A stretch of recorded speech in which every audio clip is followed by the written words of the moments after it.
We'd just like to thank everyone here who's made the time to prioritize this.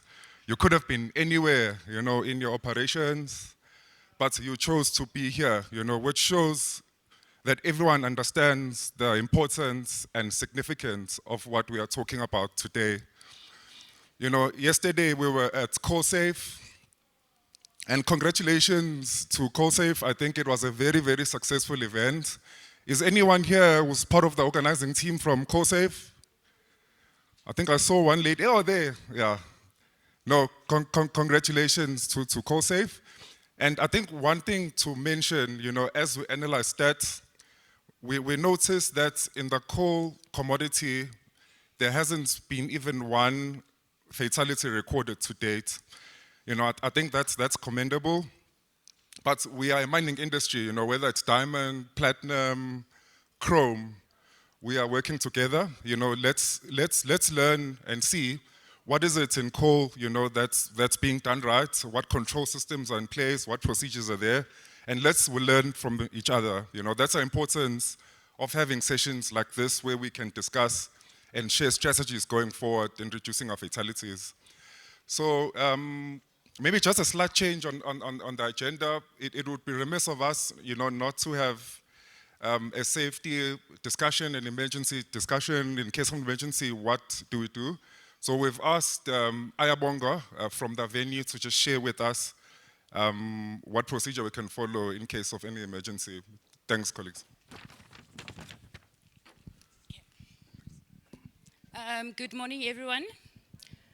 My name is Ayabonga. I'm the Security Duty Manager here at Silver Star Casino. In case of any emergencies today, a fire, anything, we've got one exit here, emergency exit, that leads to the car park. And then we've got two doors, actually three, behind you, and then you will use that as your exit, right? We don't have any fire drills today, so you guys can relax. So in case we have the fire, then that's what you guys have to do. Okay. Smoking areas, we do have one here, but unfortunately today it's locked. We've got storage happening there. So you can go to the security at the entrances. They'll lead you guys to the smoking in the gaming floor, and then you can still use the car park level 3. That will show you where you guys need to go. And then for lunch, please make sure that you all have the white tags for lunch. Hopefully everyone has them. If you don't, there's registration. Registration will assist you guys there. Thank you again for choosing Silver Star. Hopefully you guys come back for more. Thank you.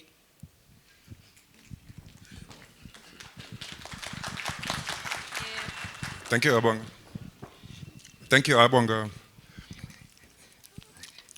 Yeah, ladies and gents, to get us started, I would like to call upon Mr. Dushendra Naidu from Minerals Council just to give us a welcome and opening and share the purpose of the event today. Over to you, Dushendra. Thanks. Thank you, Brian. Good morning to everyone. As everyone knows, in the industry to date, we had 19 loss of lives.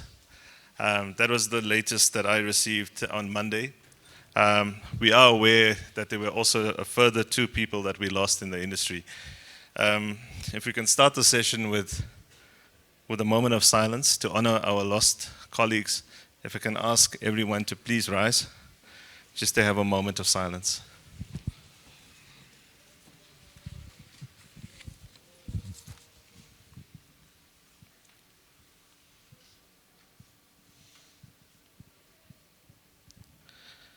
Thank you, everyone.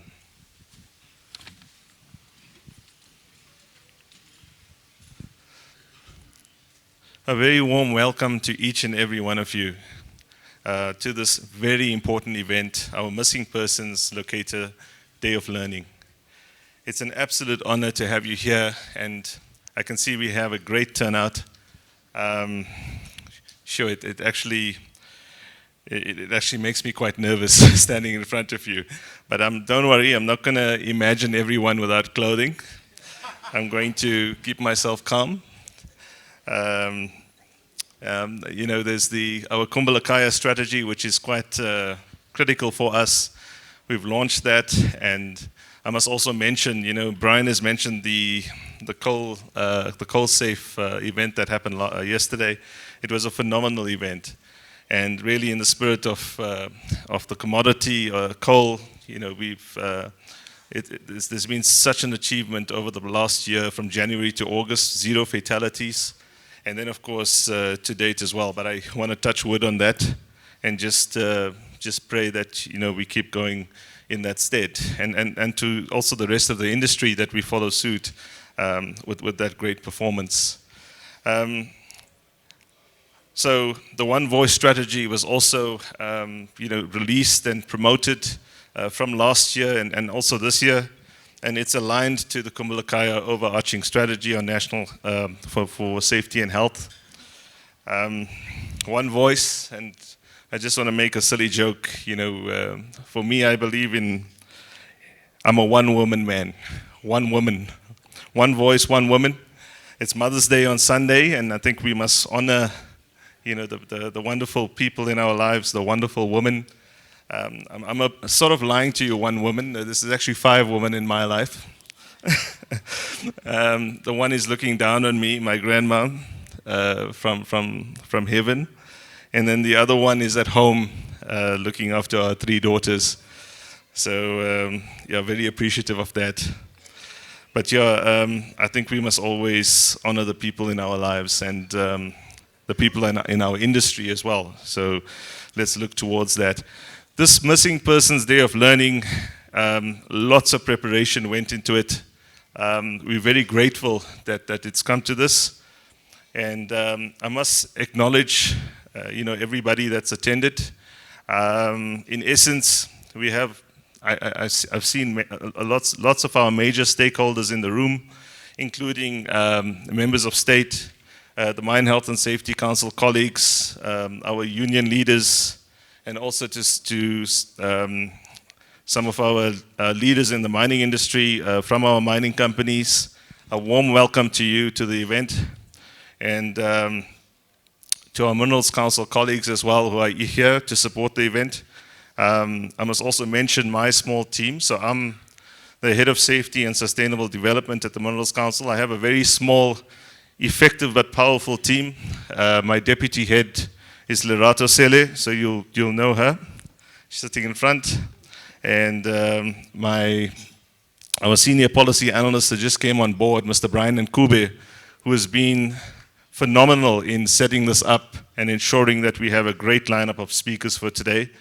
So Brian, thank you very much for joining the Minerals Council a few months ago, and already you are making strides in our department and for putting this together. So we've got a great lineup.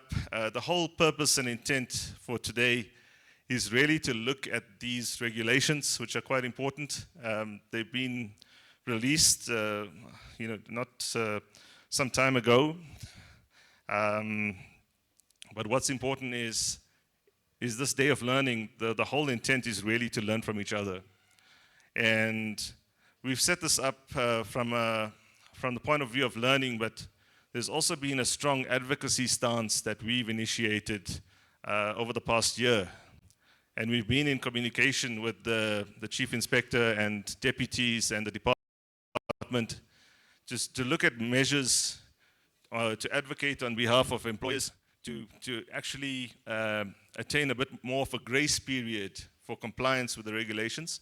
Not to say that we don't want to comply, we want to comply, but there's a lot of challenges in the installation of these systems, and it's not a simple task. And so for that reason, we've tried to look at that and get the grace period. However, after much effort, it's been very difficult, and there's many reasons for that. But I won't go into that. I think the main thing today is really to bring everyone into the same room. We've got our suppliers here of the technologies. So these are technology suppliers that have volunteered to be here on the day. You would know as Minerals Council, we don't promote a single supplier, so Essentially, these are the suppliers that have volunteered to come in and showcase their systems and their equipment. So this is a great opportunity to also talk to people on that end and see what's out there. As a Minerals Council, we've also looked at the different ranges of technologies with different suppliers, different companies. So there's a lot available in terms of your context, in terms of your operations. It would be great for you to interact with the people here. And also, of course, you're not confined to all the suppliers in the room. There's other suppliers of the technologies as well who may have not just managed to be here. But yeah, we would certainly recommend that you take time to interact. And there's also mining companies who are lined up on our program who have also been through a whole process.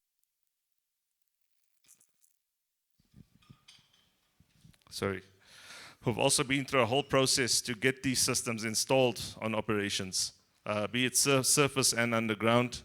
So there's not many companies that have managed to do this, but we have Harmony Gold in the room who have gone through quite an extensive journey, and I'm sure they're going to showcase on some of the learnings that they went through in the process to install the system on the mining operations. So also please look at interacting with colleagues in the Harmony group and others, also managed to do well in that regard.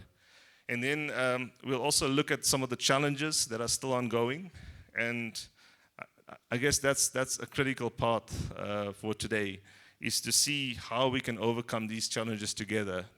So this day of learning is really intended to share, to collaborate, to work together, and there's no sort of conflicts with the department or anything. So it's really to work together with the department to ensure that we're following the right processes. Similar to the TMM regulatory parts that we've been through, there's a whole process guideline that we put together as the Minerals Council. And there's similar processes that we would envisage on mines looking at to comply to these regulations. It's not going to be an easy journey, as I'm sure many of you know, but I'm sure through this day that we can develop solutions together. That's the whole purpose. So thank you very much to every person that's in the room. A warm welcome to you, and I hope you enjoy this event thoroughly. Thank you very much.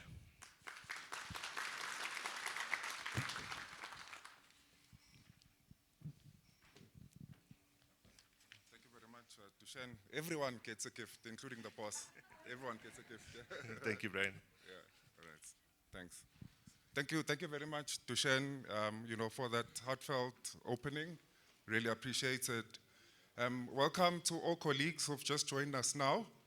And I just want to confirm if we've sorted out the live stream. We in 2026, we know that probably we may have even more people than here that are watching this event. So can I have an indication if we have anyone joining us online? So we can acknowledge colleagues that are online as well. So they've joined the Kani. Okay. So welcome to our online community as well. Hope they enjoy the learnings that we'll be sharing today. Yeah, so colleagues, when we set up this agenda, we were very strategic. We started with my current boss, now we're going to my former boss, Fatila. Maybe the other colleagues are my future bosses, Letitia. Yeah, so maybe I'll just read what's here. I'll just introduce her as my former boss. But Ms. Fatila Brofko is the Chief Research Operations Officer at MHSC, where she leads the research unit, which includes health and safety technical committees and research advisory committees. She plays a key role in advancing MHSC's strategic mandate to improve health and safety in the SA mining sector, ensuring that research, legislation, and regulations are responsive, relevant, and aligned to addressing both current and emerging challenges faced by the mining sector. With over 18 years of experience spanning mining and research, she's strongly committed to evidence-based decision-making and supporting the MHSC's vision of ensuring that every mine worker returns home unharmed every day. So with that said, I'd like to welcome Fatila. If we can give a round of applause, please, yeah.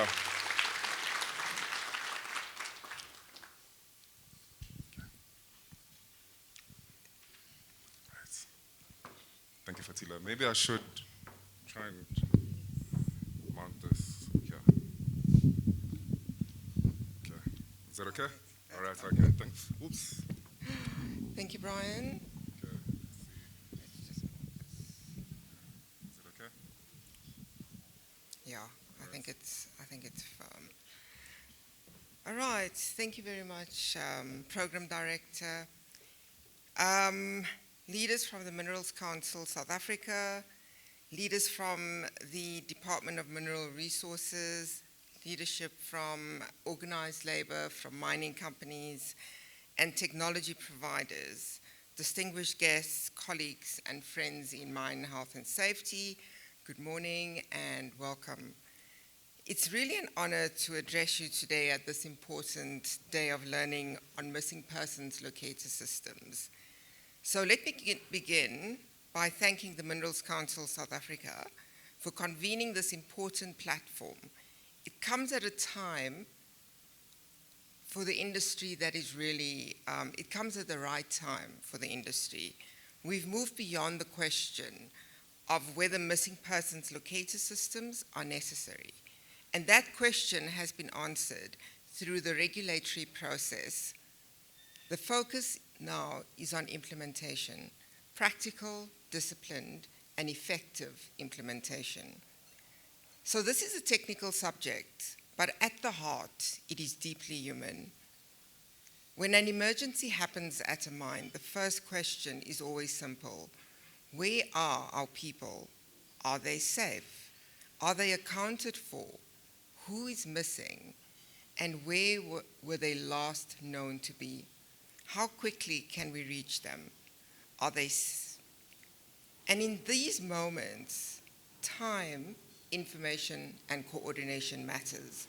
So that is the real value of the missing persons locator system. It's not just another technology to be procured, and it's not simply another compliance item. They are life-saving intervention that strengthens emergency preparedness and response. So as we're all aware, mining remains inherently hazardous. And despite the progress made in South African mining industry, emergencies still occur where workers may become trapped, injured, unable to move, or unaccounted for. And in those situations, uncertainty is one of the greatest challenges.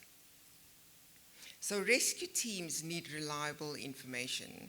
Mine management needs to coordinate the response, and families need assurance that every possible step is taken to account for their loved ones. So the missing persons locator systems help reduce that uncertainty. They support the identification of persons' last known location and allows for a more informed and targeted response. When properly implemented, they help us move from search and hope to locate and respond, and that shift matters. So we do not need to look far to understand why the South African mining industry has lived through painful incidents where accounting for people, understanding where they may be, and a coordinated response under pressure became central to the emergency. Lily Mine remains one of the most difficult examples in our collective memory.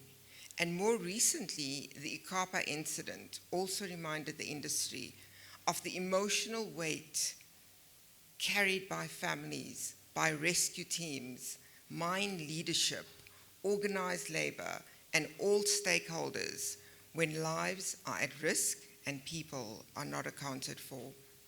So I mention these incidents with respect and humility, not to reopen the pain and not to suggest that one technology alone can prevent every tragedy. I mention them because they remind us that in an emergency, knowing where people are is not an administrative issue. it is a central issue. It is central to rescue, recovery, and emergency management. So the Mine Health and Safety Council's work in this area did not begin with the recent regulations. As far back as 1998, the Mine Health and Safety Council supported research, considered trapped miner location systems, rescue strategies, and related technologies. In 2015, the Mine Health and Safety Council facilitated a tripartite workshop on missing persons locator systems, and further research evaluated the availability of technologies and system requirements. And more recently, through the Mine Health and Safety Council-led regulatory review process, the missing persons location systems were incorporated into the revised Chapter 16 regulations that deals with rescue, first aid, emergency preparedness, and response. So this journey shows us the link between research, tripartite engagement, regulation, and implementation. So the key point is clear. Missing persons locator systems are now a regulatory requirement. They are not optional. And Chapter 16 places these systems where they belong, within the broader framework of an emergency preparedness and response. So the regulations require that no persons go underground without an intrinsically safe device to determine that person's last known location if they go missing while in underground workings. It also recognizes that this is not only an underground mining issue, where a surface mine's risk assessment shows a significant risk of employees going missing, including through engulfment by slope failure, or persons must be located with a locating device. The regulations also address situations where unplanned or uncontrolled flows of water, broken rock, mud, slimes from slimes dam may pose a significant risk to safety. So this keeps the focus where it should be, on risk, on readiness, and response. So a risk-based approach does not mean an optional approach. It means understanding the specific hazards and conditions of each mine and implementing the system in a way that is fit for the environment. So we understand that different mines have different layouts, infrastructure, as well as risk profiles. So those differences must inform implementation, planning, but they do not remove the obligation to comply. So the regulations also require that a device forms part of the mine's emergency preparedness response system. And that is important because a locator system cannot sit outside of the safety management system. It must be part of how the mine prepares for emergencies, how the control room functions, how rescue teams are supported, and how workers are trained, and how information is used when decisions must be made quickly. So a device that is not worn cannot help. A system that is not tested cannot be trusted. And a battery that does not last cannot support the response. So a data system that is not available when needed cannot guide decision-making. And so we must also be honest about the practical realities, however, because costs, technical complexities, integration skills, maintenance, and worker trust are real issues. But they are not reasons for non-implementation. As mentioned, they are matters to be planned for, managed, and resolved. And this is where leadership matters. Compliance asks, what is the minimum requirements? and leadership asks, how or what must work when people's lives depend on it? And that is the mindset that we need. We also need to manage the human side of adoption, because workers need to understand what these systems are and that they're there to protect their lives. In some workplaces, there may be concerns that a locator system could be used as surveillance tools. And that concern must be addressed directly and honestly. Trust will not be built through procurement alone. It will be built through meaningful consultation, communication, training, and consistent leadership. Organized labor, our health and safety representatives, supervisors, control room personnel, and rescue teams all need to be part of the implementation journey. So as tripartite stakeholders, we each have a role to play. Employers must implement properly and sustainably. Organized labor must help to ensure that workers' concerns are heard and addressed. The state, as the regulator, must provide oversight.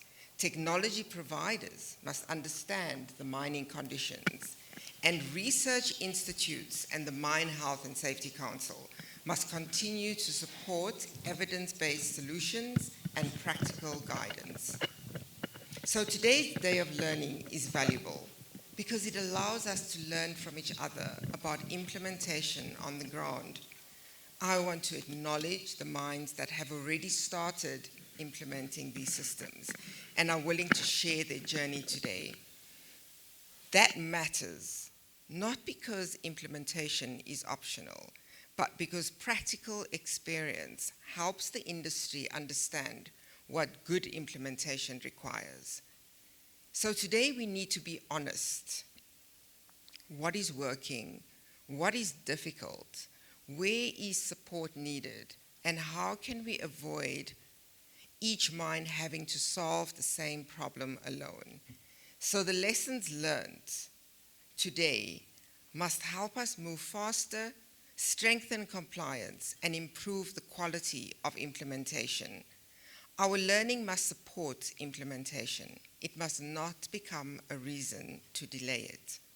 So from the Mine Health and Safety Council's perspective, there are a few practical messages for the industry. Missing persons locator systems must be treated as a critical control, not a once-off compliance project.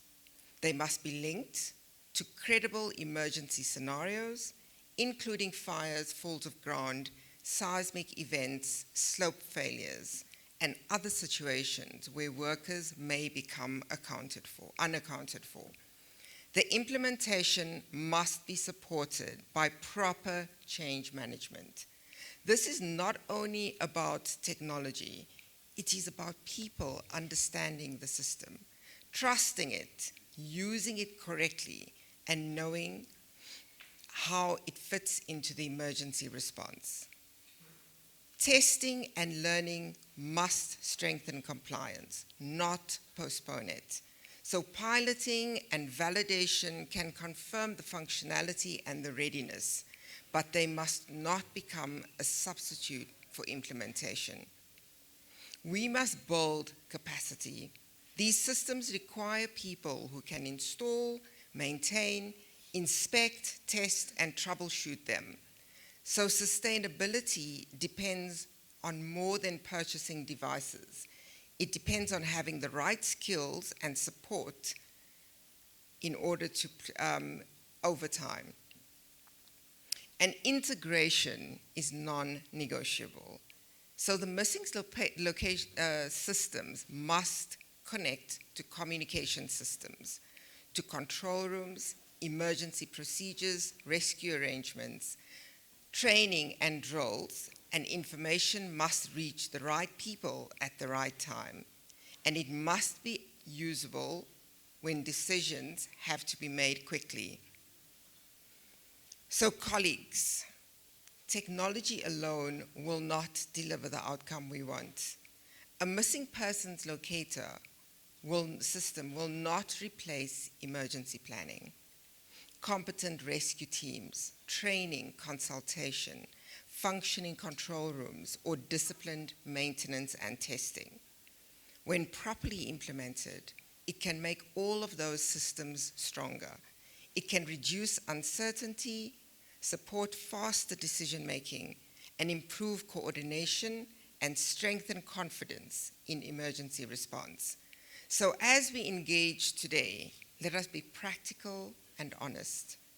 Let us ask whether devices are being worn as required, whether data is accessible during an emergency, whether workers understand and trust the system, and whether control rooms and rescue teams are using the information, and finally, whether maintenance, testing, and record keeping are being done with discipline.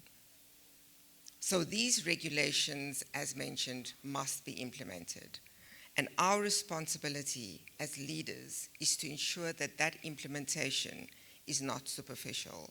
It must be risk-based, properly resourced, integrated into emergency preparedness and response, supported by training, trusted by workers, and maintained with discipline and tested regularly.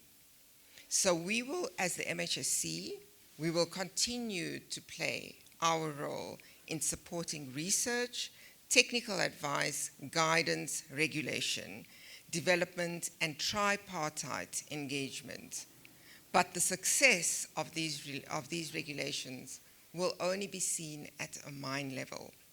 It will be seen in whether workers are better protected, whether emergency responders have better information, and whether no person is left unaccounted for during an emergency. So ultimately, this work is about people. It is about the worker going underground at the start of the shift, trusting that if something goes wrong, the system will help locate them. It is about the worker in the surface operations, exposed to the risks of slope failure, slimes, for instance, trusting that they will not disappear into uncertainty. And it is about the rescue team knowing that they have reliable information to act quickly and safely. And finally, it's about families waiting for news when there is an emergency. So my call to action is simple. Let us move from the compliance conversation to the implementation discipline. Let us not use complexity as reasons for a delay. Let us use it as a reason to plan better, and let us not treat the regulations as a paper exercise. So let's implement them in a way that strengthens emergency preparedness and protects mine workers in real conditions. These practices, research outcomes, technology, and regulations must be implemented to advance health and safety. But the moral obligation is even greater, because every minute counts in an emergency. Every worker must be accounted for, and every life matters. Thank you.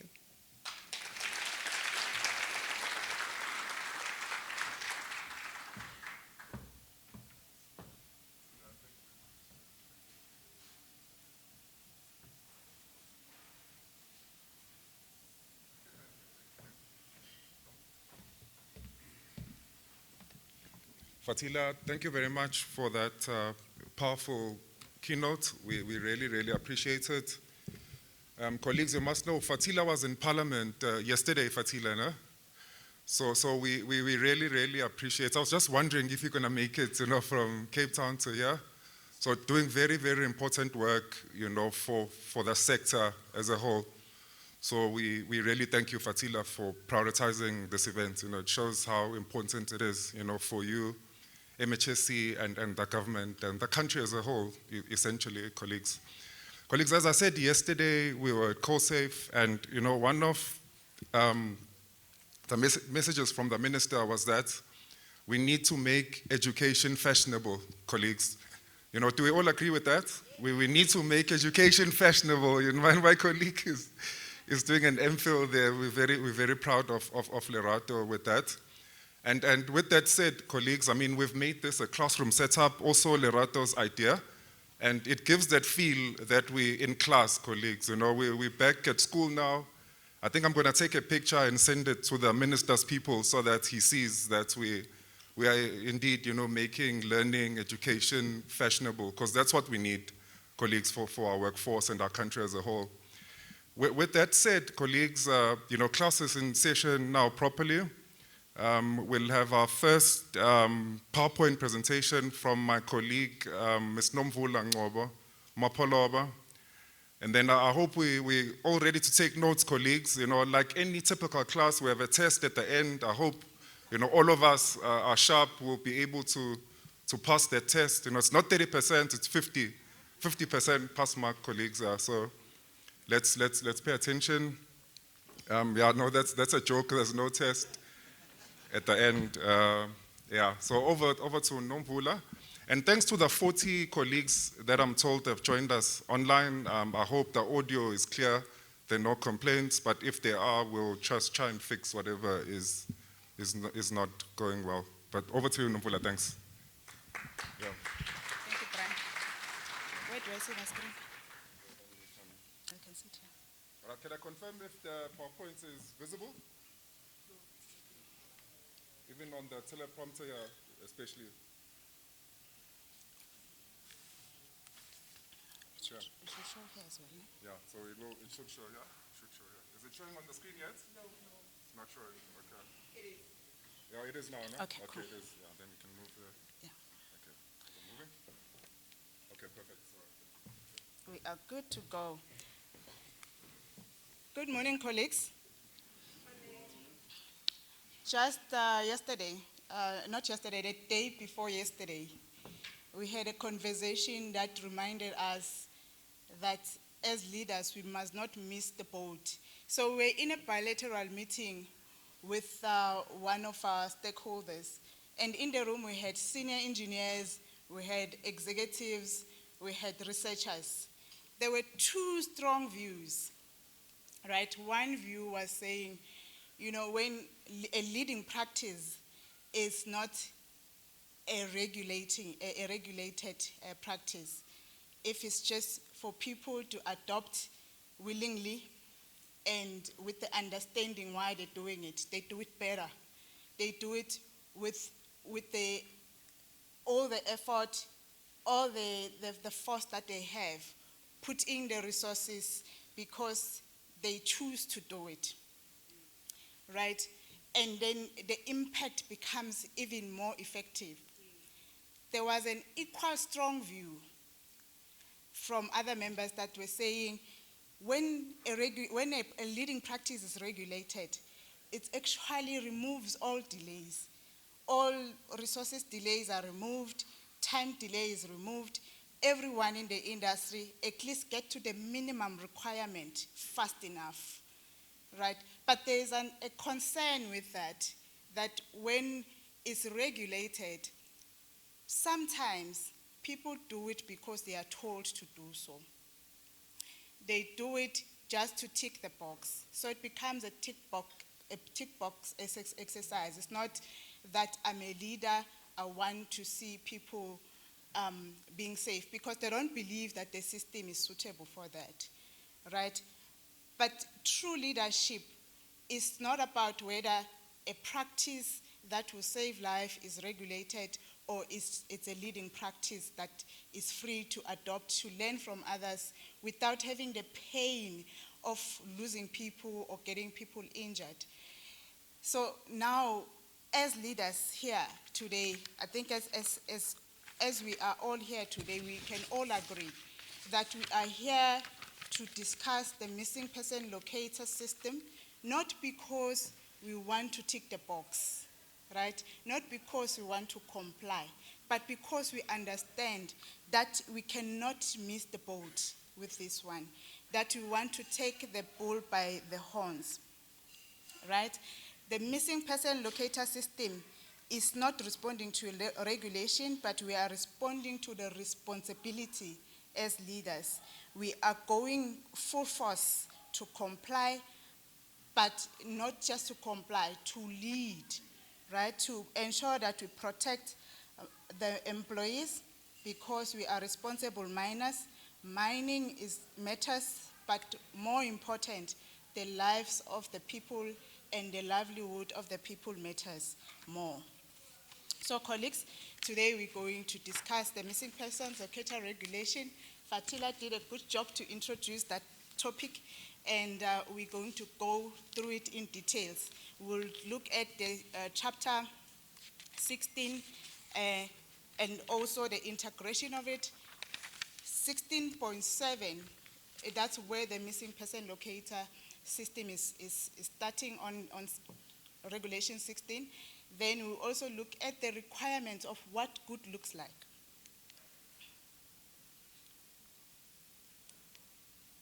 I'm not sure where the sensor is. Oh, okay, go over to. I'm not sure where the sensor, okay, is somehow.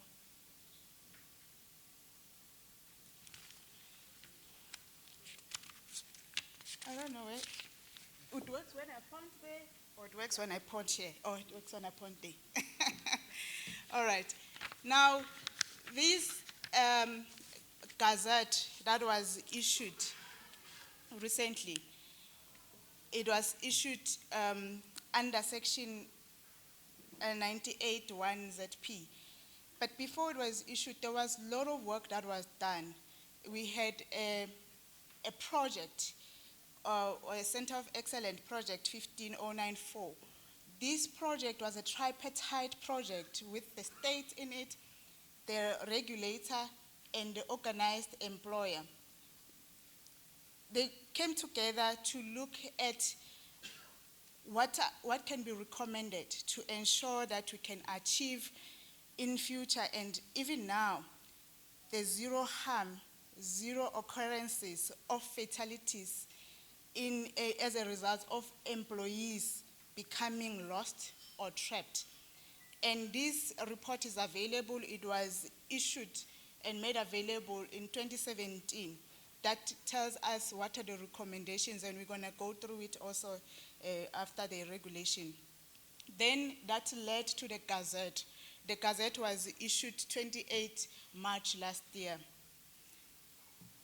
Right, so the Gazette of the amendments of Chapter 16 is about rescue, first aid, and emergency preparedness and response.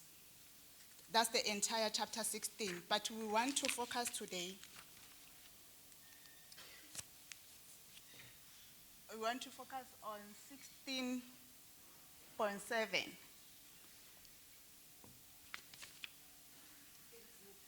It has moved. Thank you. It's okay. Here on this slide, I wanted to show you that we want to move to 16.7, not the entire regulation. Thank you, Lyra. All right, so let's start first with the intent. Why this regulation? Firstly,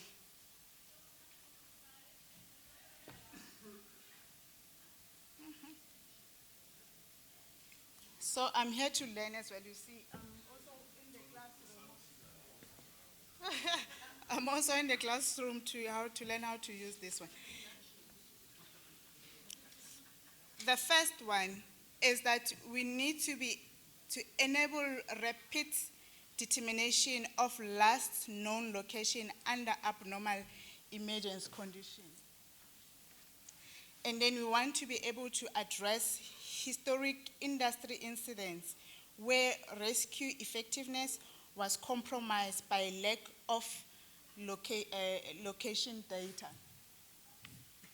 We want to be able to shift emergency response from search dependent to information enabled.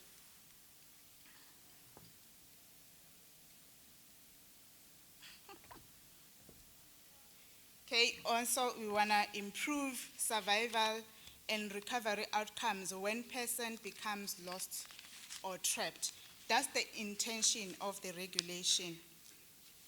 Historically, we know that rescue teams searched without data, and from that, it takes long to actually find people because they don't know where to start. So that is no longer acceptable. We know why. I'm not going to get into that. We now move to information-enabled rescuing and searching. Let's get into the details of the regulation. 16.71, it talks to the employer that the employer must provide a missing person locator system or device to all employees going underground. For all underground operations, this is mandatory. And the device, it must be intrinsically safe. For surface mines, the regulation says the employer must provide a missing person locator device to employees underground where a Section 11 risk assessment identifies a significant risk of persons going missing. And then 16.7 it says employer must provide all employees with a missing person locator device. It applies to operation where there is exposed to uncontrolled material or fluid flow, including water, increased rock falls, mud rushes, and slimes, as well as tailing dams related hazards. The important thing here is the device must be able to determine the last known location.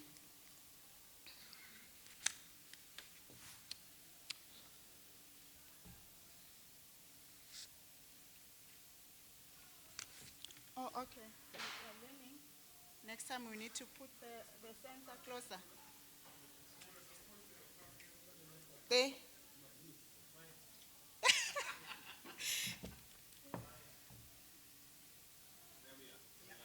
Okay, it's working. I'll point. Where was I pointing? Was I pointing there? You, I'll point there. I'll point at you, sir. Okay. All right. And then moving along, we are now at regulation 1674. 1675, 1676. This is talking about integrating the entire system with other systems that are already existing in operations. Firstly, under 4 is that we need to make sure that the system becomes integrated into the emergency preparedness and response strategy. And then in terms of the battery, risk assessment must be done so that it will inform how long the battery should last. The regulation says the battery must last for the entire duration of the shift and after the shift. So shift patterns are different. The exact time, it will be determined through your risk assessment. Right? And then we need to have a tracking facility and logging facility system. I've seen already some of the member mines adding this into their control rooms, dashboards, having notifications. Because we cannot just have the system and we do not have the data that we would use to be able to find people when it's most needed. These are not guidelines. These are enforceable requirements. However, we're not doing it to comply. We're doing it to lead and to protect lives. I'm pointing at you now. Okay, there we go. All right, and then moving along to that's a typo, it must be 16.77. It talks about this device must be a wearable device, right? It must be on the body of the person. I've seen member minds, some of them are talking about smart hat, smart watches, smart belts. It must be on the body of the employee. And we need to make sure that we monitor the wearing of that device. Training must go with it. You cannot just issue a device without training and communicating the entire change management process where we bring people along. The behavioral aspect of change management is quite important to make this sustainable. And then regulation 16.77, it talks to ensuring that it's on the body, as I said, and also that it's effective. The training that we provide, it must be effective. Again, actually, it's not a typo. It's just moved this to the side. The 16.78, not 6.78. 16.78 regulation talks to the reliability and the integrity of the device, right? That it must be inspected, it must be repaired, it must have a repair procedure, you must have a testing a strategy, make sure that we understand it will work when we need it. So functionality tests and inspection, maintenance, all these strategies needs to be integrated into our current system. We understand the reliability strategy, that it cannot be a strategy if it's not documented, it's not defined properly, if people are not trained on it. So it's important that we also get the right people to do the right work at the right time. There's reliability or resilient system that are available when they are needed. That is actually what it will help us save life.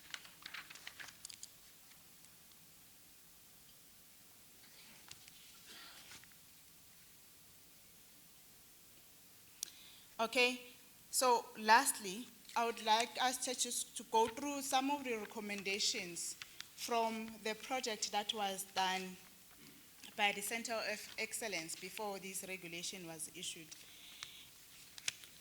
So, to how the ideal system look like. As I said, we are leaders, we don't do it to comply, but we installing these systems because we want to see it work. There's some requirements that are not in the regulation, but these are best practice requirement for an ideal system. It says this system, there must be no health and safety risk that are created by this system. And then it must be satisfactory to the tripartite data policy. The data policies, we understand that if employees don't know that this system is going to help them, they will think that the system it will harm them instead. They might think that, as Fatila said, we want to track them where they are and monitor, micromanage, and all that. So it's important that the data is satisfactory to the tripartite, to the employer, to the management, to the employees, and to the organized labor, right? And to the regulator as well, because the regulator would, when coming to audit, they will ask for that information. It must be available and satisfying.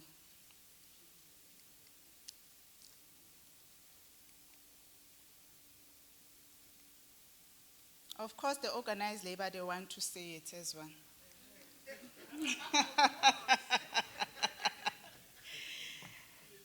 And then we must have the real-time tracking capability and the last known location provision in case of the system damages or it fails. It must be fit for purpose, and it must be adjustable tracking resolution. It's quite it's quite comforting to see that already our member mines are doing more than just what the regulation says. I know one of our member mines, the tracking is actually connected to the CPS already. So when there's also even a button, if the employee feels distressed, they can just press a button and then it goes to the TMM in the vicinity.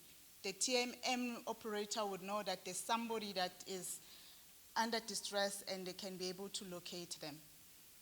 That's quite excellent work. We are moving forward as an industry.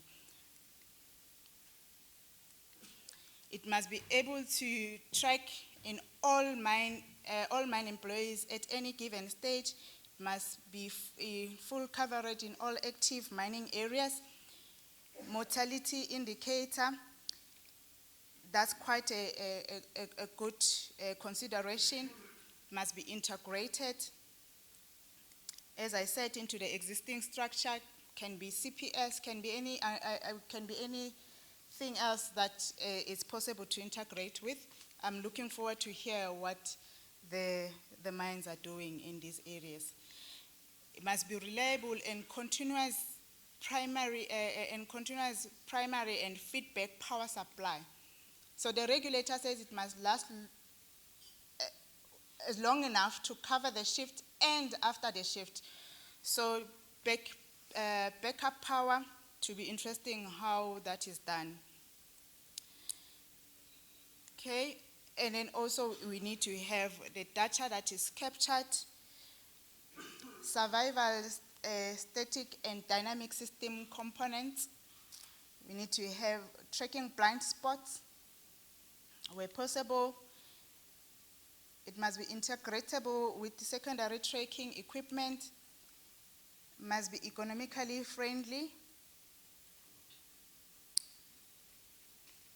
Interfacing with the control room, it's actually a good thing because the control room is operating 24/7. Zero impact on production, minimal user input and training. Minimal user input and training, we already spoke about that. Integratable into or interoperable with other systems. Signal transmission must be permissible. We want a system that is it's got a longevity, easy to install and to expand. And these are some of the recommendations from that document. That, of course, it must be cost effective because we are running a business at the end of the day. The more we are profitable, the more we can maintain the livelihood of the people.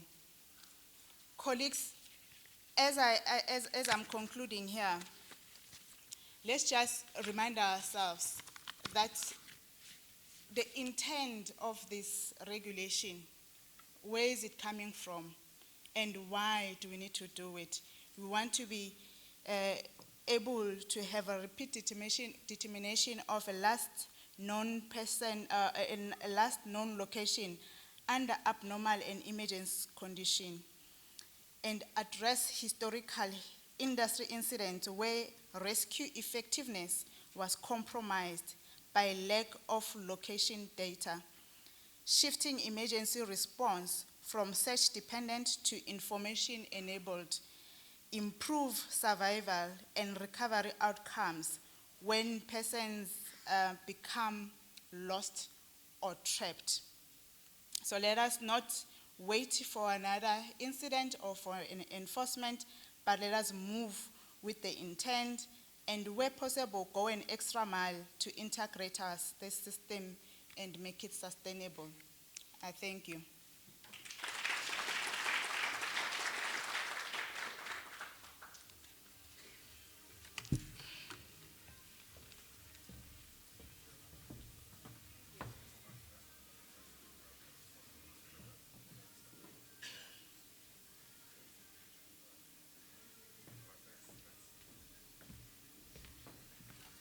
Yeah, no, thank you very much, Nomvula.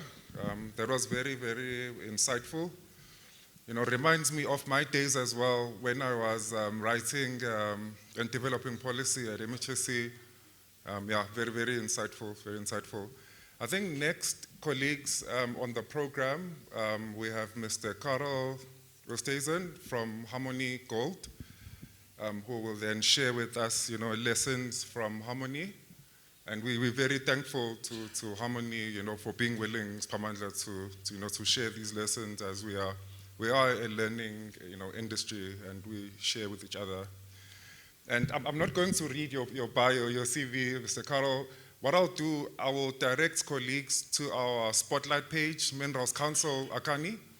And I think there's a link in there in our spotlight page where you can access all of these presentations and the bios of our various speakers today. So please visit our Minerals Council website and you'll be able to get a link to good material you can use going forward. Thank you. Over to you, Carol. Thanks. Thanks. Okay.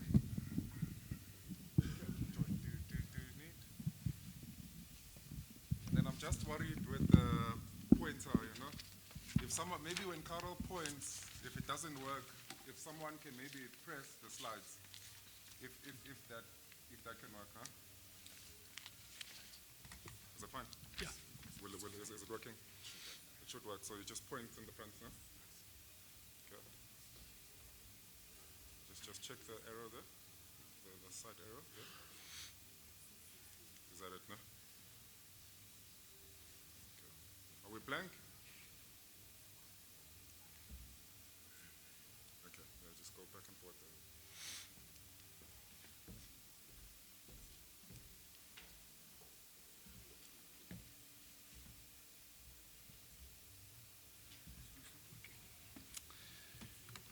I say, thank you very much. Good morning, colleagues. Thank you, Brian. So it's a privilege for me to share the Harmony journey today with you in terms of the missing person locator. So we will be taking you through the processes that we've followed and also the learnings that we had. So we've got the introduction, we've got the system, the implementation at Harmony Gold, the learnings that we had, and the post-project ownership and responsibilities, and the conclusion. So in terms of the introduction, Harmony embarked on a missing person locator after a Doornkop disaster that we had in 2014. And the purpose was to improve emergency response on missing person incidents, reliable monitoring of personnel, optimize safe work practices, as well as advance safety or incident investigations by using the system. The MPL system, it basically consists of various systems that you need to integrate into. The missing person locator system is a safety innovation designed to locate missing persons in the mines. The system consists of tracking beacons installed in predetermined areas, such as haulages and pedestrian tags, that wirelessly communicate with beacons to determine the last known location of a person. In case of disasters or blasting operations, the operation is critical to rescue teams to locate and reach employees quickly and safely. So you've got your lamp room, you've got your verification in a lamp room that tests that all these systems works before the people proceed underground. Underground, it communicates wirelessly to your database on surface, where all this information is made available to the control room and all relevant people. And then at the end of the shift, you are then basically signing out on the system digitally, where all that information is then also locked onto the system. The lamp room remains the control point, comprehensive mine management system. So everywhere today in this presentation where you see CMMS, it is not standing for computer-based maintenance and management system. It stands for comprehensive mine management system. And it is to control the system that lies in the center of the product implementations. The MMS provides a platform for management, information optimization, and enforce business rules. So what you'll find is that when you have these different systems that needs to communicate with each other, your TNA system, your lamproom management system, with your missing person locator, and then also if you have level 9, if you add all these systems together, then there is still a void inside. And that is basically to cover that void. Effective equipment control and management using the lamproom management system, electronic personnel, records integration into the mine system, all equipment fitted with RFID tags, all equipment accurately captured on a lamproom management system database, equipment and tag electronically linked, effective equipment control and enforce business rules. So it's your pre-shift testing of the smart equipment, minimum equipment for use underground requirements. That is now, the personnel is taking their GDIs and whatever is linked for that job category to be compulsory. The return of spare equipment, equipment actions, inspections, and then also your verification is at your clocking, your turnstiles.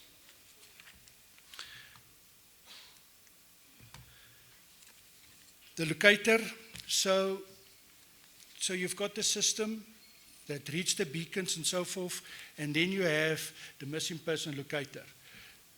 So that is now when somebody is lost and he is in an area that's now demarcated or confined to a specific area. We use this component to search for the person in that area from this last known position. So it's a handheld device, and then you search for that. So it's important that your people are trained on this, your rescue teams. In Harmony, we do exercises with the rescue teams. We select randomly a person and say that this person is missing. The person underground is continuing with his normal duty. He don't know he's missing. And then the rescue team go and search for him.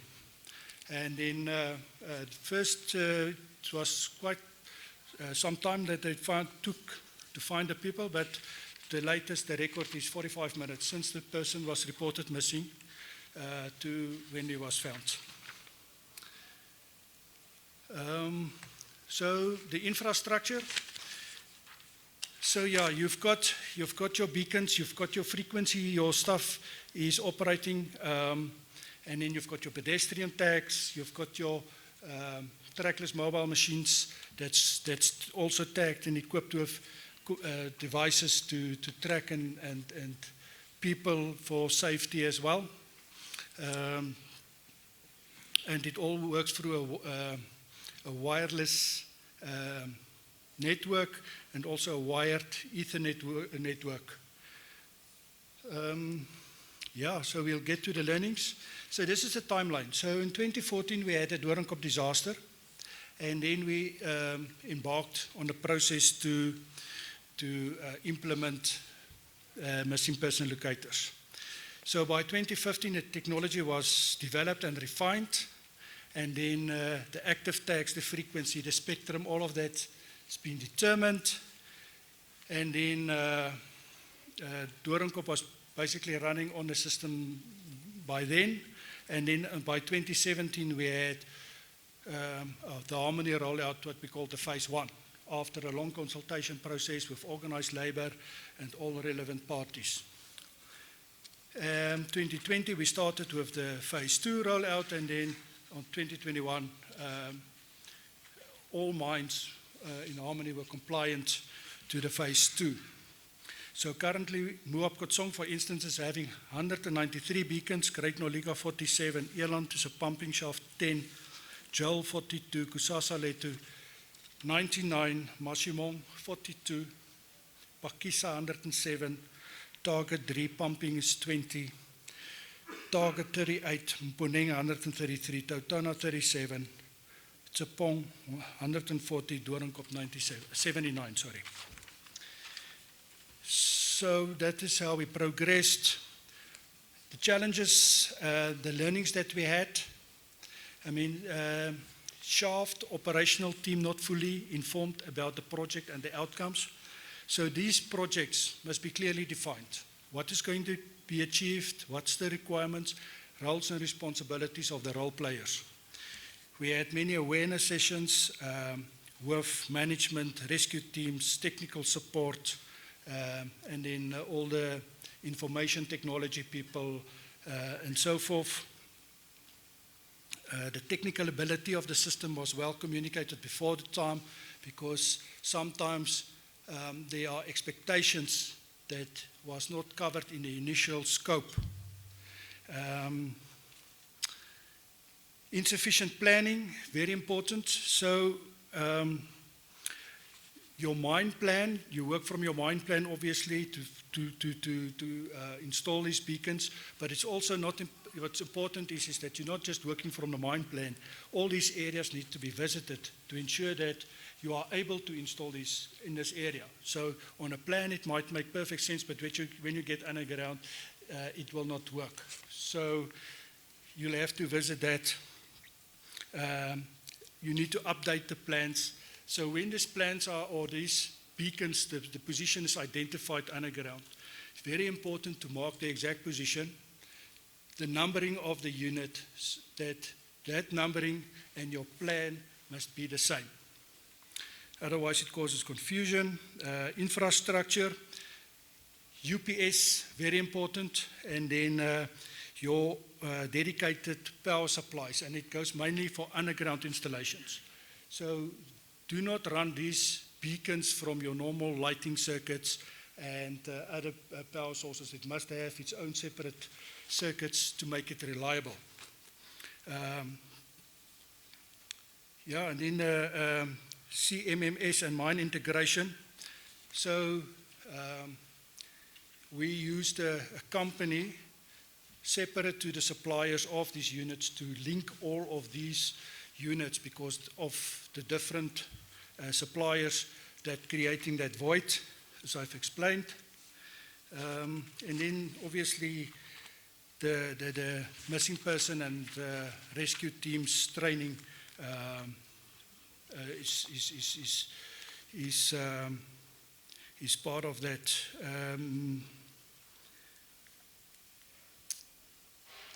Equipment sensors. So what you'll find is if you, in your lamp rooms you have older equipment, you've got newer equipment, you've got older models and newer models, and the specifications are different. So when you roll out this process, it's very important to understand what you have of what, so that your older versions, accumulators for instance, do not have enough capacity to support these systems, and you must be aware of that before the time. It is record keeping, so it's very important that whenever a unit is changed, that your records are kept up to date so that you've got the relevant information to make the right decisions.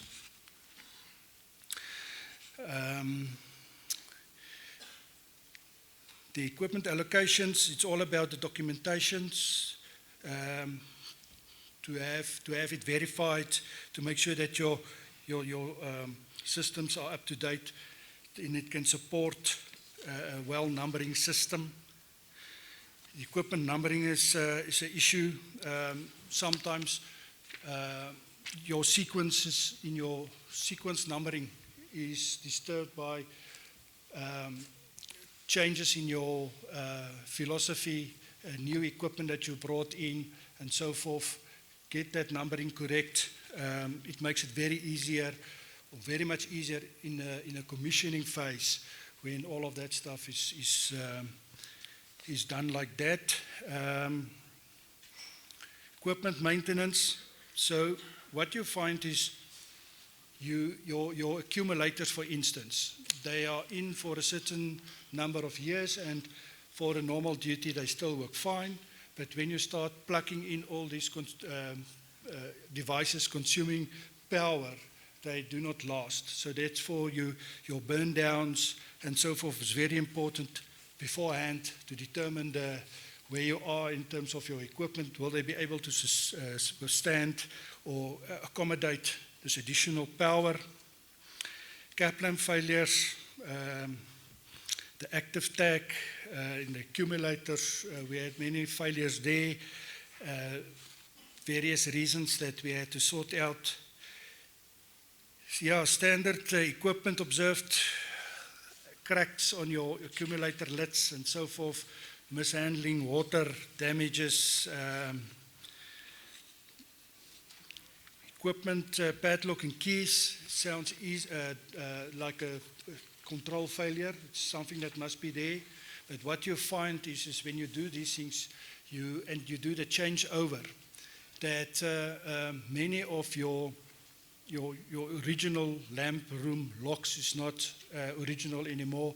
People lost keys, and without following the procedure, they added their own lock, and then you can't gain access, and you need to cut that, and then you need to replace that locks and so forth. So plan for that.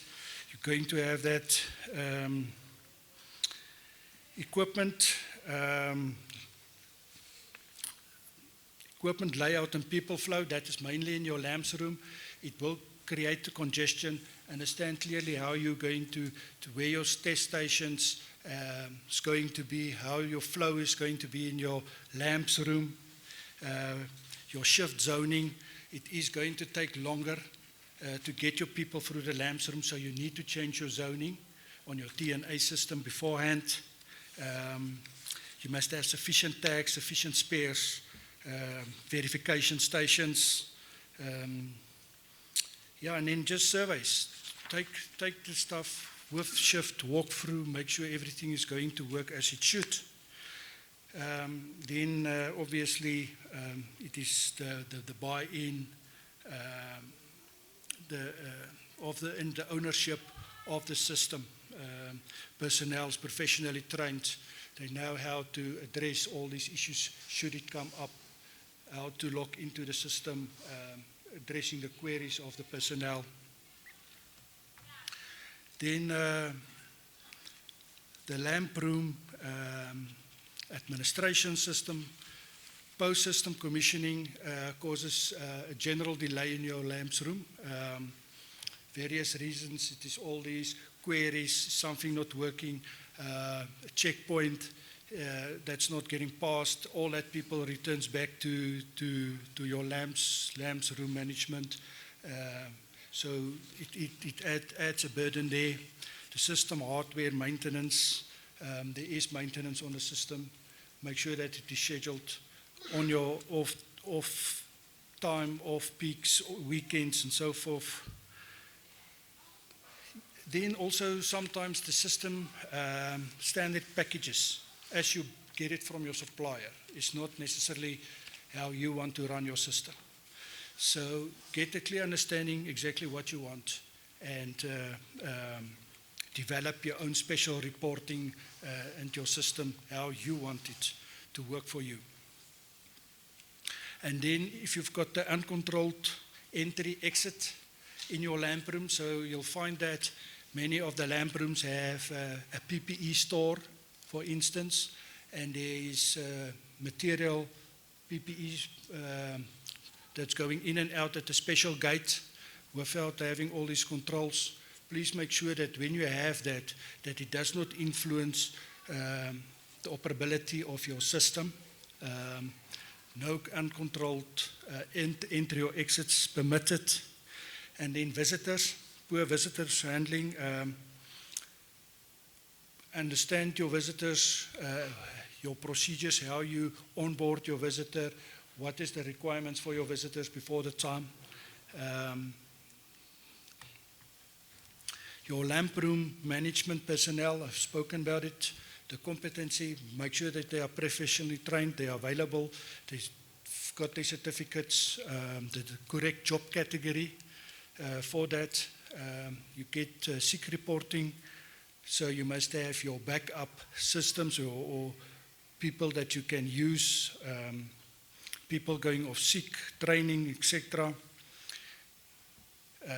And in a lamp room, you must have people available 24/7. Missing equipment. Sometimes people lose equipment either underground or by other, inappropriate actions from the people. Equipment gets missing, so it's proper record keeping. Understand what equipment you have, did the equipment return, and if not, why not? Must have a very good handle on your equipment. The hardware. Consistent compliance to specifications. So sometimes you will get equipment in and you'll find that you are having many failures on that equipment. So make sure that the specifications of all the equipment coming in afterwards is to the right specification. It is assembled. Sometimes these things comes into parts and then it takes time to assemble on site. You don't necessarily have the time to do that on site. MPL. Reader configuration. MPL readers must have the right naming. So your namings in your haulages, at your crosscuts, where you work, must have the same naming that is on the plans and also on the digital system. Not able to remotely gain access on your PaaS servers. So it sounds easy, but with the increase in cyber security, you cannot just allow everybody to have access to the equipment, but also they need access. Should you have a failure, you don't want to hang the whole shift because you're waiting for somebody to come to the shaft. You want him to remotely log in and fix whatever he can from a remote position. So also not to lose a shift. Network MPL readers not installed correctly. So there's a certain standard that you'll have to install it. If it's not installed correctly, you will be impacted in terms of how it picks up the personnel and so forth. Installations is not at the right, installed at the right position as depicted by the plan or agreed to, then you will not understand where your people are. Third-party company installations not done to standard. And then similarly, you'll have to have a quality control program to make sure that all of these things are installed to standard. It's signed off before commissioning. Outdated mine plan layout. Make sure that your plans are updated. If you move these things around, if there's new installations, plan in advance. Mine power network availability, so in your development ends, in the areas newly developed, how are you going to install that, how do you get your power there in time, must be planned in advance. Then we get to the project handover. So after installation, you have your on commissioning and after commissioning. Your OEM's got responsibilities and the mine's got responsibilities.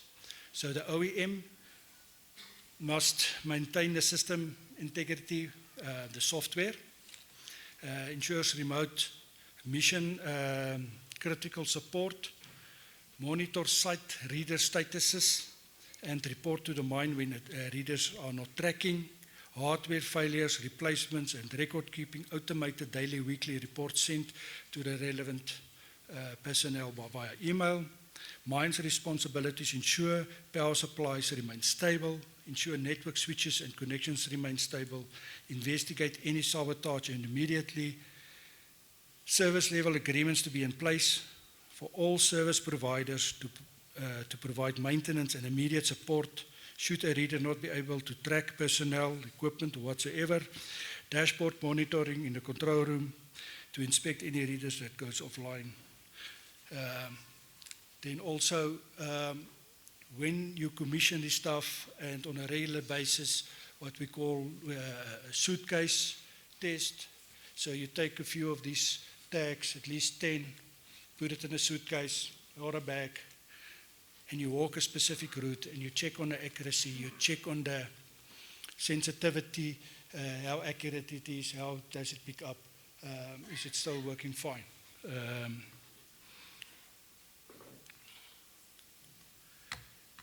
In conclusion, effective change management and organizational buy-in are critical for a successful implementation and sustainability of your missing person location system. The system will significantly enhance emergency response capability and rescue effectiveness. Real-time identification and last known positions will reduce the response time and improve decision-making during emergencies. The initiative will strengthen employees' protection and increase the likelihood of survival in missing person incidents. Integration with existing mine infrastructure is achievable and operationally beneficial. Although the system requires capital, investment, and ongoing maintenance, the safety benefits materially outweigh the costs. The initiative directly supports Harmony Zero harm strategy and proactive risk management approach. The implementation of a missing person location system is strongly recommended across all underground operations. Thank you.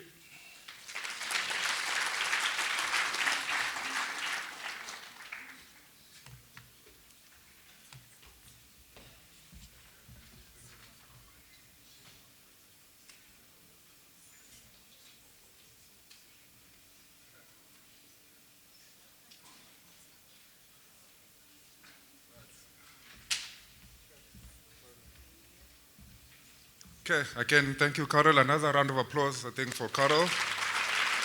Thank you to Harmony. A lot of learnings there. Colleagues, I see it's 10 o'clock now, and class is in session, and we need everyone engaged. I think rather than maybe having another presentation, can we take a comfort break now? Yeah, I think in the interest of time, Vili, maybe let's just proceed. And we ask colleagues to please sit down and listen to the presentation, please. Yeah, Vili. Okay.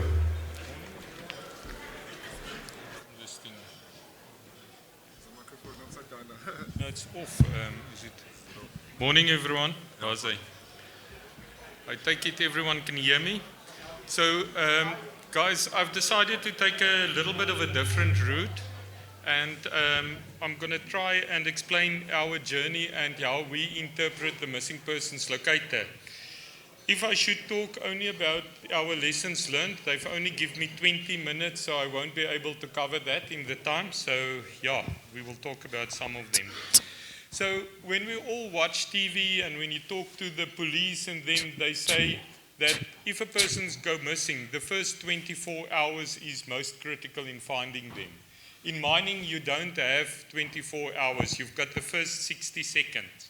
And I think if I can summarize what the intent of the legislation is, it is that sentence at the bottom.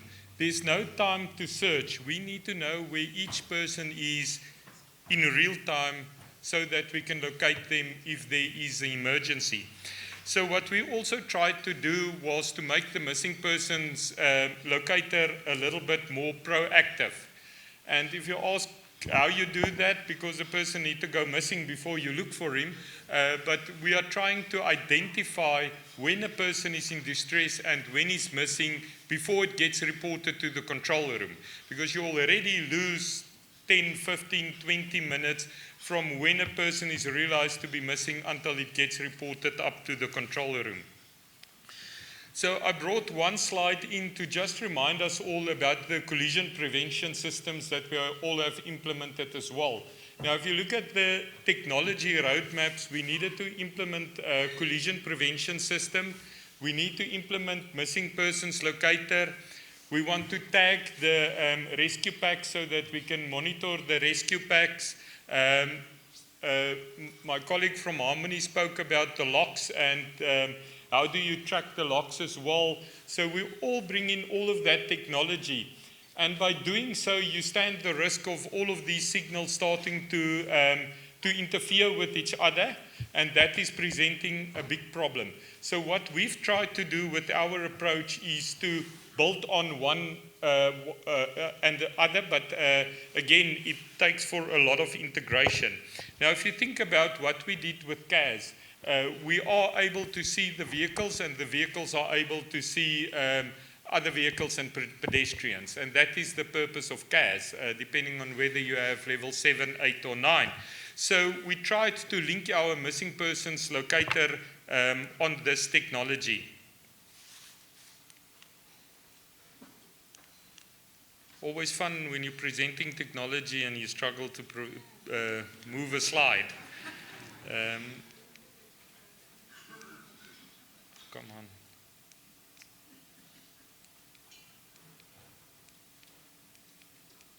Something is, okay. Guys, bear with me, I've got till lunch.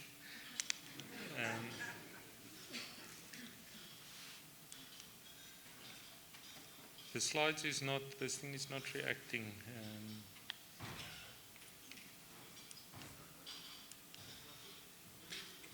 Yeah, is it? It's working better now. Okay, so if you look at the components from the missing persons locator, the way that, that we packaged it is, first of all, you need to have a Wi-Fi. And we all know that is a challenge in its own. We spoke about power backup for your Wi-Fi. If there's emergency, depending on the emergency, usually your power goes down. With your power, your network goes down. So how do you handle that? Because your typical standalone UPSs that we use for the network switches and so on, they last about 4 hours. Now, 4 hours is not enough, so we need to look at how do we sustain that. So we are investigating on our side to generate power from our ventilation just enough to be able to power up these UPS batteries continuously. Then we need to have some kind of a fixed hazard beacon to know where the person is in close proximity, but what we've decided to use it as well is to demarcate certain areas. So if a person goes into unsafe or a dangerous area, the control room will be able to see it immediately as well. We've got the mining data platform, or the previous acronym was MCC, something which I actually find quite interesting. Ours is the mining data platform. We do have our collision prevention on the equipment. We've got smart cap lamps, we've got tablets, we've got vehicle hubs, and all of these things already. So we tried to bring all of these together to create the missing persons locator system. So what we've got is, with the collision prevention, we can detect a pedestrian by using the vehicle. Then we can detect by using fixed hazard objects. And then the two that we brought in that will help with the, making it a little bit more proactive is the fallen worker and the distressed worker, and with that, the lone worker. So what the fallen worker is, in our cap lamps, we've got the technology. If a cap lamp lies on his side for longer than 90 seconds, then the employee needs to acknowledge on his battery pack that is still okay. If the employee does not acknowledge, we assume that the employee is in distress. He can't react to pressing the button, and that then triggers our first response. Second to that, we've got the distress worker functionality. Again, on your cap lamp, you press the two buttons simultaneously, and it will send a distress to the control room. But both of these functions will alert in all of the vehicles around that person as well. So immediately, the vehicles will know, and they will know whether a fallen worker was triggered or a distressed worker was triggered, and he can react accordingly. So if a fallen worker is triggered, it's assumed that the guy is unconscious, so we need to make sure that he look for him while he's driving. Distressed worker, the person is in trouble, but is at least still conscious, and again, you need to look for him while you are operating. So that is also then not dependent on just your Wi-Fi network. It makes use of your CPS technology. So in the event of a power failure or a network failure, that function still continues. The limit of that is, of course, it is limited to the close proximity of the vehicle, which is about 30 meters. Then also the fixed hazard beacon, as I say, we place it in the dangerous areas. When a person goes in there, he typically needs to have authorization. If he doesn't have authorizations, control room will pick it up and he will react according to that. If he's got authorization to go in there, our process describes that that person needs to indicate how long he's going to be in that area. And if he stays longer than that period without making contact to the control room, again, we trigger alerts for somebody to go and look for that person. And again, as I say, that is how we try to make it a little bit more proactive. And I mean, again, it's just about maintaining visibility of our underground environment, of our people underground. I was born in the open cast mines. There it's easy. You stand at the viewpoint and you can see all the equipment and you can see all the people. Underground, unfortunately, doesn't work like that. I've spoken about the distress signal and the fallen worker detection. The lone worker I've discussed on as well. And then the evacuation management, which is the next phase for us. So we are looking at the type of system where you can assist with your evacuation as well. So some of the problems that we've experienced in the past is your proto team doesn't necessarily know the mine as well as the miners. And when they go underground, they sometimes do get lost. The second thing is, depending on your emergency that you have, you might bring in proto members from other mines which also does not know your mine. Now, yes, the proto teams is very fluent in reading the maps and understanding where they need to go and so on, but we tried to, again, as I say, it's the first 60 seconds that count, so the quicker you can make it, the better.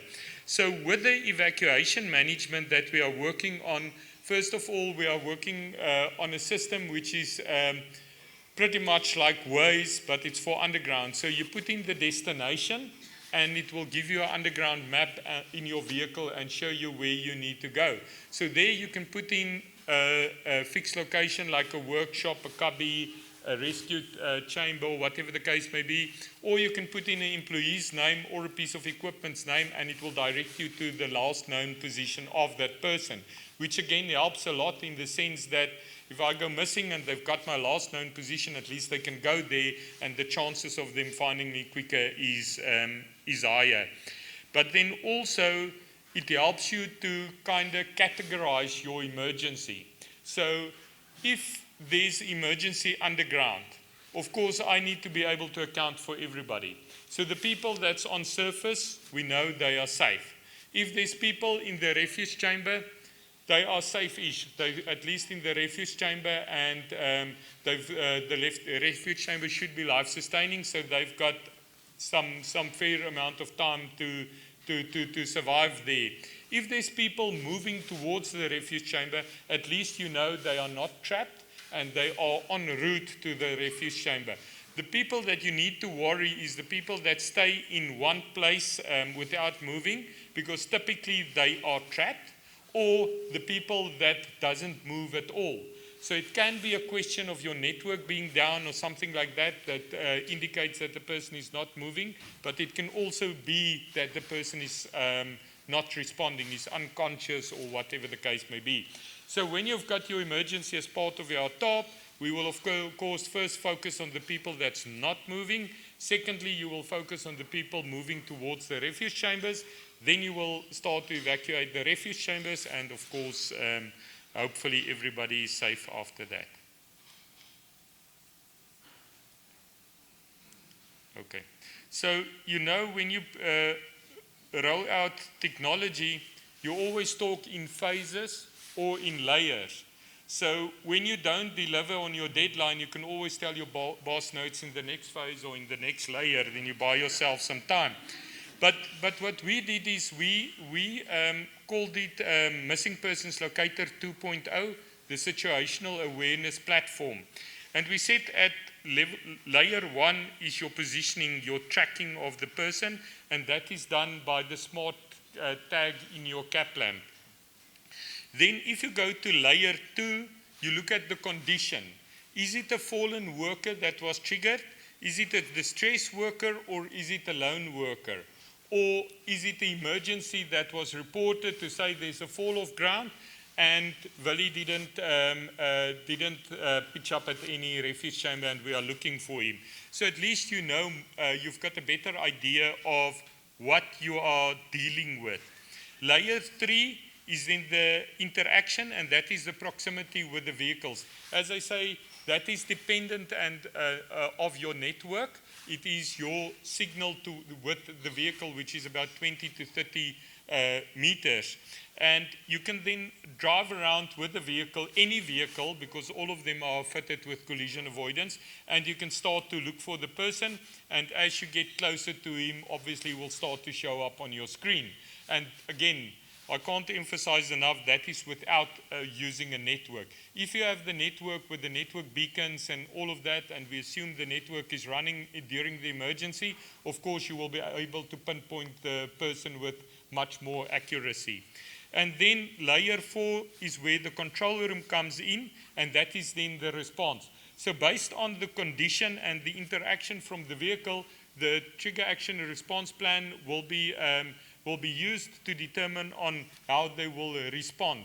And again, if you know whether the person is conscious, unconscious, is he in a lone worker area, whatever the case may be, it helps you a lot to recover that person faster.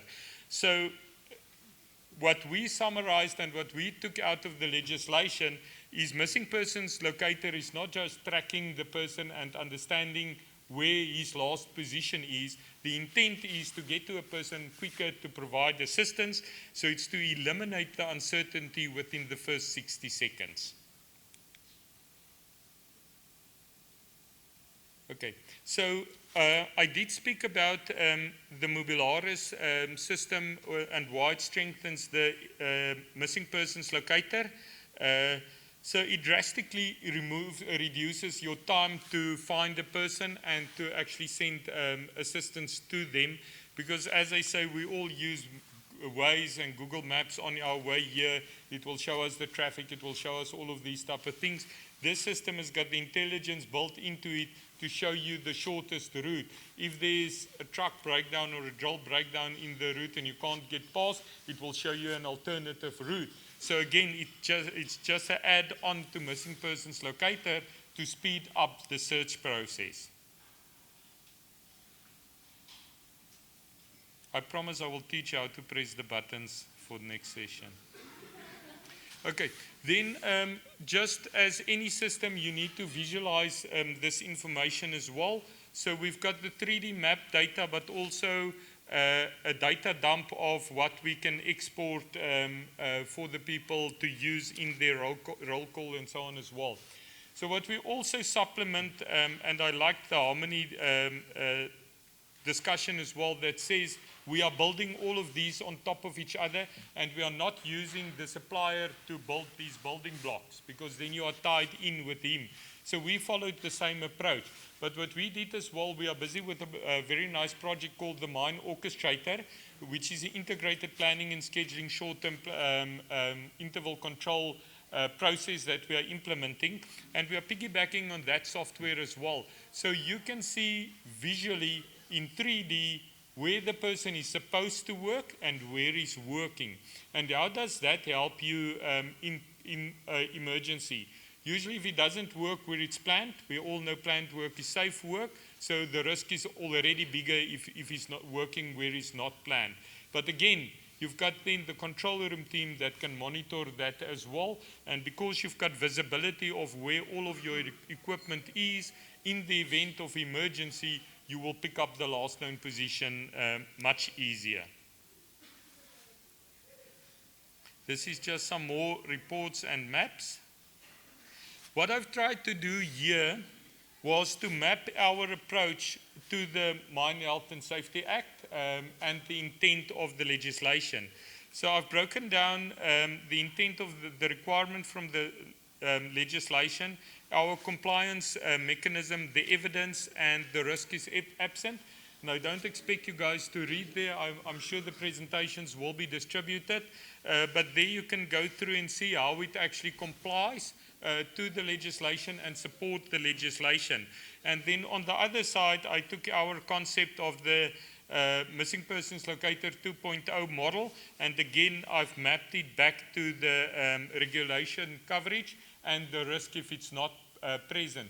So with our approach, we do tick all of the boxes that we do have for the legislation, but again, for us, we use this opportunity to keep our employees a little bit more safer, and as the system is more reactive,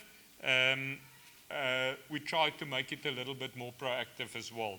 So challenges, as I say, everything that Harmony mentioned, yes, we do have that, and then some. So I'm just going to spend a little bit of time on some of the critical implementation challenges for us.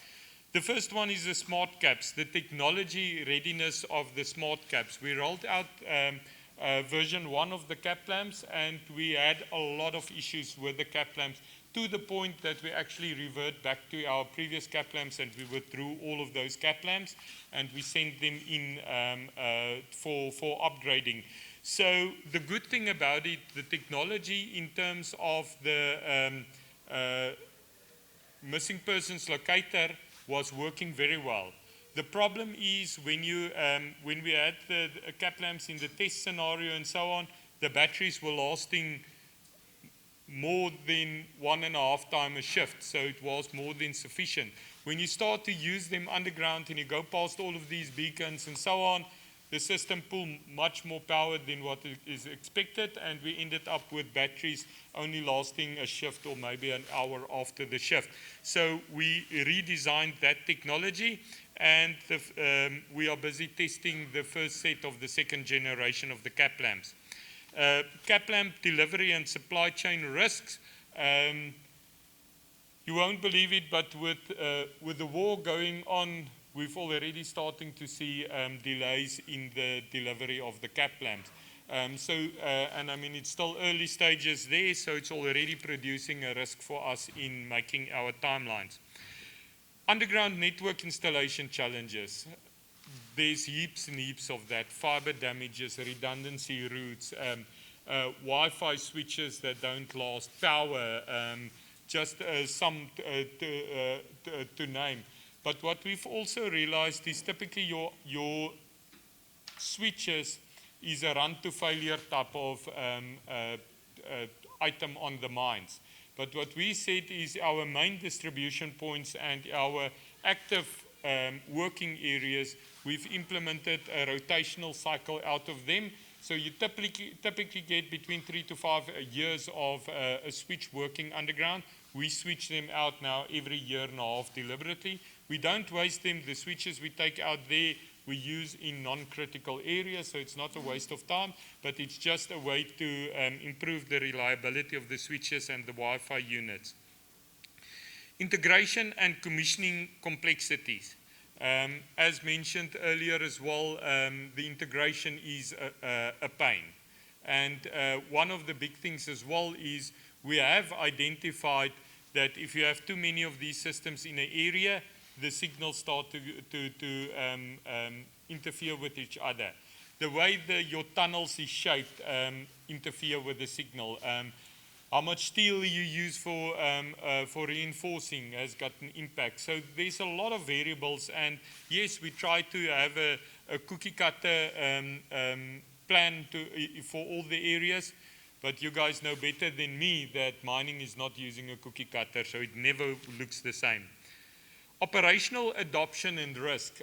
So with operational adoption and risk goes your management of change and change management.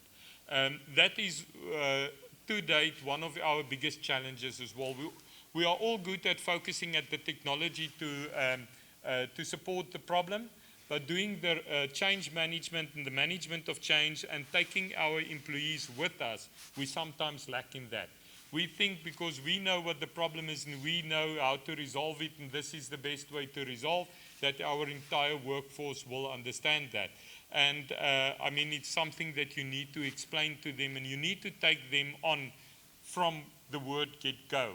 if I can repeat this project on another mine, that's not a hint to the other mines, but if I can repeat this project on another mine, I will definitely start with the operational adoption. Before I even do the technology selection, I will make sure that the workforce understand what I want to do and why I want to do it before I give them the how I'm going to do it. Then you will get a lot more buy-in. Again, UPSs, we spoke about that, and then the redundancy in the network. So our timelines, the network installation, as you can see, that is a big focus area for us. I've showed it up until the end of December, but it's about a 3-year project to upgrade our entire network. We're mining at 3.2 kilometers deep. That brings its own issues with the network and with the batteries of the UPSs and so on. The cap lamp maturity, that is our critical path. Without this intelligent cap lamp, we don't have a solution. So that is on the critical path. As I mentioned, we are busy testing them, and we plan to have them rolled out throughout the entire mine by end of September. We're going to start with the Mobilaris rollout in June, and that will take us till October. We will pilot it, and then we will commission it. And as you say, the management of change will run through this.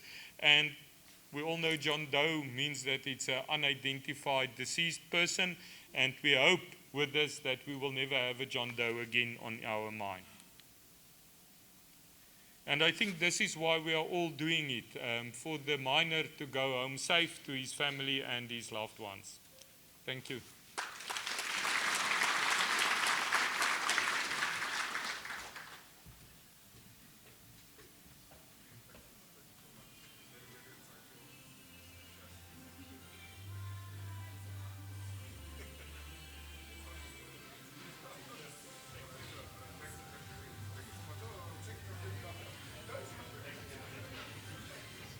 Yeah, no, thank you. Thank you so much, Willie. Yeah, I think very, very insightful and informative. And yeah. So Willie is not looking, Willie, when you're saying he wants to share with other minds. It's not, I'm sure he's not looking for other jobs, yeah. So yeah, colleagues, I think on to our next presenter now. Richard is here. Yeah, so Sebanye, another member mine of ours, Dushen, in good standing. So we really, appreciate the learnings that Richard will share with us. And as Richard is coming up, colleagues, again, class is in session. We hope everyone is taking notes. Towards the end, the last session will be a Q&A, and not all of the questions, but some of the questions we'll take on and we'll ask our panel to share. And yeah, so before you ask ChatGPT, colleagues, it's important to engage, like I saw somewhere that, we're the first generation where our kids will be less smarter than us, and it's all because technology and ChatGPT, people are not engaging with material. So just be careful before ChatGPT all the time, like think critically and then ask the questions. It just helps you retain information in your mind, Yeah, so we want our kids to be smarter than us. That's the idea. Yeah, so be careful of ChatGPT, yeah. Yeah, okay, sure. Okay, over to Richard, over to you. Go. Yeah. Good afternoon or good morning, ladies and gentlemen. Yeah. Okay, let's figure out this first. Wait. Yeah, we're not. Well, depends. When there's some video clips, maybe that. So we'll get to that point. Yeah, look, maybe, thanks for the introduction. I guess if we think about our kids and we think about technology, smarter is maybe one thing, but what technology does, it makes them faster. So there's quite a distinction between those two. I'm just amazed sometimes when you look at kids and the way they embrace technology and how quickly they adapt to it. And then we become prehistoric because we still battle with the normal punch calculator. So, and they don't understand that concept. So yeah, I guess there's a balance between how we maintain that. So team, I think it's like it has been said, it's difficult being last today because I'm not sure if I'm bringing anything new. But at the same time, I think for where Sibanye is in this journey, there's a benefit in being a little bit slower. Because there's a lot that's said that I think you discover in this process. So it is understanding, and there's a hell of a lot of work. And I think, I have a view, and I don't think that anybody that sits here today as an engineer, if we knew what we knew today, I think we would have embraced fiber and connectivity underground a lot sooner and a lot quicker. So I guess with my presentation today, we are, quite in a sort of, compared to others. Today you see results and you see the challenges. We are still lining up for that challenges. Eh? So there's a lot of learnings that we have, and prior to this sessions and setting our journey up, there's been a lot of engagements and understanding what worked and what did not work. So the one thing in this theme presentation, it is very similar to what I've shared with the different district PIs, and it was with the intent to say, as Sibanye, and I guess as industry, it's not a matter of whether we complain or whether technology exists or not. It's really a matter of, just being reasonable about your expectations in what we need to do here. Because if you do it too quick, you will fail. If you don't do it correctly, and we've seen numerous examples today of integration with other technologies, you will fail, and it will not be the right solution. And I think everybody would agree that if you see in the industry, for how many people quickly jumped onto the opportunity of everybody does missing persons locator. But that's not how the mine is designed. And I think the other challenge with that is, it's one thing setting up technology for, when I start afresh from the start, and it's a new mine.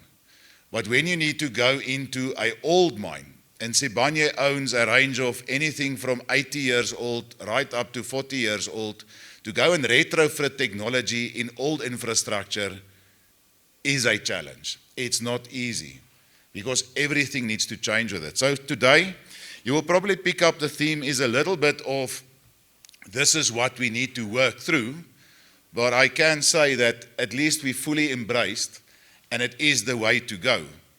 And I think one big portion for me is although we talk about missing persons and that's the theme, I think that is merely, I call it a bologna slice of a much bigger benefit that we can harvest from creating this portion in the process. So we will dig into some of the details. Like I said, apologies that if other people are way more in front, and if I may bore you with some of the detail, but this is really where we are and what we are working through. So let's see if we can give this technology a go. I think this is one where, and this just creates it lands the challenge of what we need to deal with. Now in Sibanye, there's various other modules and initiatives that we do run. Amongst others, we have RBE. We know CAS Level 9 was part of the industry governance that we needed to put in. Similar technology is in winches. And all of this between locos, winches, TMM, there's download capability, there's data that needs to flow, and there's integration required. What we have in front of you is simply sort of, where we've sort of landed on in what is the best piece of technology for the rest of the kit that we have. Because a large portion of the work that we've done up to now was fixing the integration between all the technologies. Because simply fixing MPL and installing something for MPL just takes us way back, and it's going to be 4 times as expensive as it is already. So it is really a scenario where in some cases, and suppliers would agree, so maybe a disclaimer is not one of the slides is in promotional level for any supplier that might be here or not here. That is simply the most practical, feasible solution for the kit that we have in existence and integrating with the material that we have on site. So that took quite a challenge. I think in many cases, one of the things that we needed to do was, for some of the technology we already have, that was designed for a specific intent, we needed to open the black box, because a lot of this technology then needs to become agnostic so that we can share the data and write onto one another instead of doing everything from the start. So you can see some of the names. I'm not going to go through them, but that is our main, I guess, partners in this journey that we are on. The rest of it, if we go into the next one, and this I don't need to spend too much time on, but I think in what people has sent to us today and what we've seen in the previous presentation is there's a lot of hardware learnings that you need to go in. There's a lot of appreciation for the hardware that you are installing, typically designed for nice and cool server rooms, somewhere in a ventilated, air-conned location. We are taking them underground. And I heard Willie said that one of the things they do proactively is that you swap them in advance, because it is a dusty environment, it is a hot environment. In many cases it's wet, moisture, and all of that needs to be taken into consideration. The picture here is how typically any network would work, and that I don't need to go into too much detail. And that is what is required to wire the mine. A lot of the wiring that in the Sibanye context is that the vertical portion on your right-hand side represents, or the left-hand side, apologies, represents the shaft. So many communications has been set up around shaft communication, pumps and major infrastructure, and now we intend to take it right into. Now, I think there's a lot of people here that would know that you are extending something into, the depths. We are talking 3.6 kilometers underground. You are talking levels that is up to 6 kilos long. And I think the appreciation needs to be for one that it is not the snap of the fingers. And I would probably say that is the biggest challenge I have when I speak to the DMPR and the appreciation for what we want to achieve here. So I guess most of the technology works on the same principle, whether you go Bluetooth mesh or Wi-Fi mesh or hardcore copper. I mean, there's a range of ways that you can go into in order to make it work for your set of kit or that you run underground. I guess for a lot of the platinum, and this was in the conventional areas, you've seen this slide before, there's asset detection, there's the person that we have, and all works with some form or a tag that you need to attach to a person. Different detection zones, access zones, everything is dependent on establishing a network in which the data can get to surface, and then on surface, when you deal with data like anything else, and then you can get the nice dashboards and everything else that goes with it. More of the same, just different, sort of network layouts and what you need to deal with. I think over time, there's different network challenges, and today it has come up. Network and line of sight, and whether you go RF or whether you go low frequency, infrastructure underground plays a role for different challenges. Piping, reinforcing and whatnot, all of that becomes an influence. And I think the important part of that is in selecting your technology and setting it up with the commissioning, it becomes a reliability factor that you need to take in consideration. Because if you don't have the reliability, it could mean that you battle more and the data doesn't cover, and that affects, how true we can, I want to say, believe into the data that we get. This, I guess you would have seen through other suppliers that is around, and this is when it becomes fancy. And the bottom line with, having the full integration with the detail that we have available and everything else comes, the bottom line is I still need to establish a decent network with reliable comms, in order to get to the detail. More of the same sort of different approaches, but I'm not going to go into too much of the technical detail here. I think I want to move on to some of the others. Here you would have seen the same sort of technology being applied, and this is the partner that we have.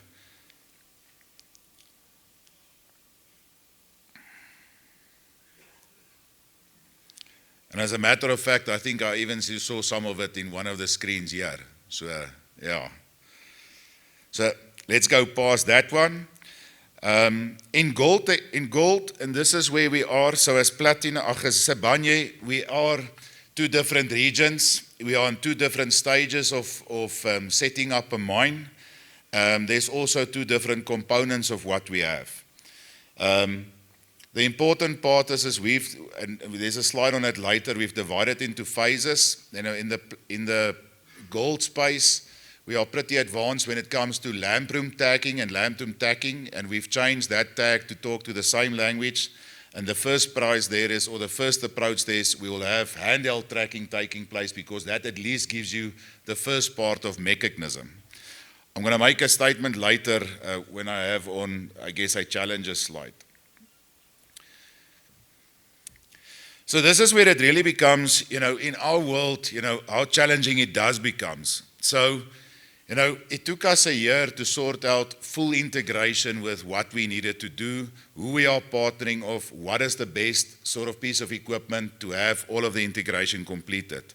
That does mean across our footprint, there's about 800,000 meters of networking that I need to establish throughout the region. Beacons, 2,600, lamp rooms and tags, 25,000, and that is because we already have some of them, and then handheld devices that comes in.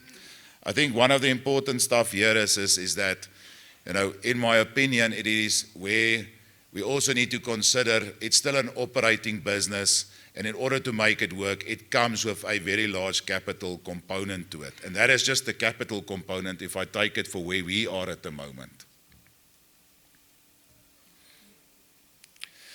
So scheduling, Willie shared a lot, and Carl also had the lamp component up. I think what we very clearly, and I think there was other learnings through other incidents that we've had, is your battery health is a very important component. And if you misalign that from the start, that your batteries are not where they're supposed to be, because you are adding a small load, but you are adding a load to your battery health. So we did an assessment. You know, and the first assessment on where we established already required us to replace 7,000 lamps in order to accommodate the tag and make sure you have a healthy signal coming up. At the moment, what is being shared with the DMPR and where we are, there's a rollout plan that would potentially take us 3 years to cover the Sibanye region. Now, I guess it takes you, and I spent some time with a lot of the Harmony personnel. You know, if you take their journey 2014 to 21 and they only complete it now, I think that to me becomes the baseline of how complex and how detailed it can be in order to get you to a point where I can say I at least satisfy the rule. So mapped out all the details, and this also took us, I mean, this is, I guess, dependent on, you know, where we go with this.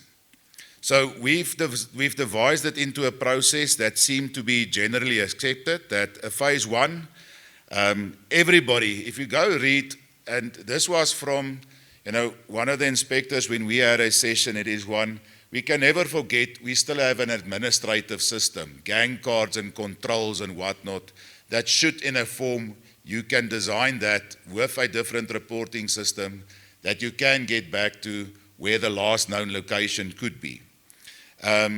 We will be fitting all with the MPL labs, and then we will issue all the handheld devices to all the shafts, and then training of the personnel. So on the one side, we've already trained, you know, all operational personnel. I think after a session that we've had earlier last year, we've pulled back all the handheld devices, recalibrated, including MRS personnel. We had them all trained, so at least one can satisfy that component as an approach for where we have the fully fitted cap lamp tags in place. The second phase then becomes the establishment of network throughout the mine, and with all of that challenges. Because I do think that, you know,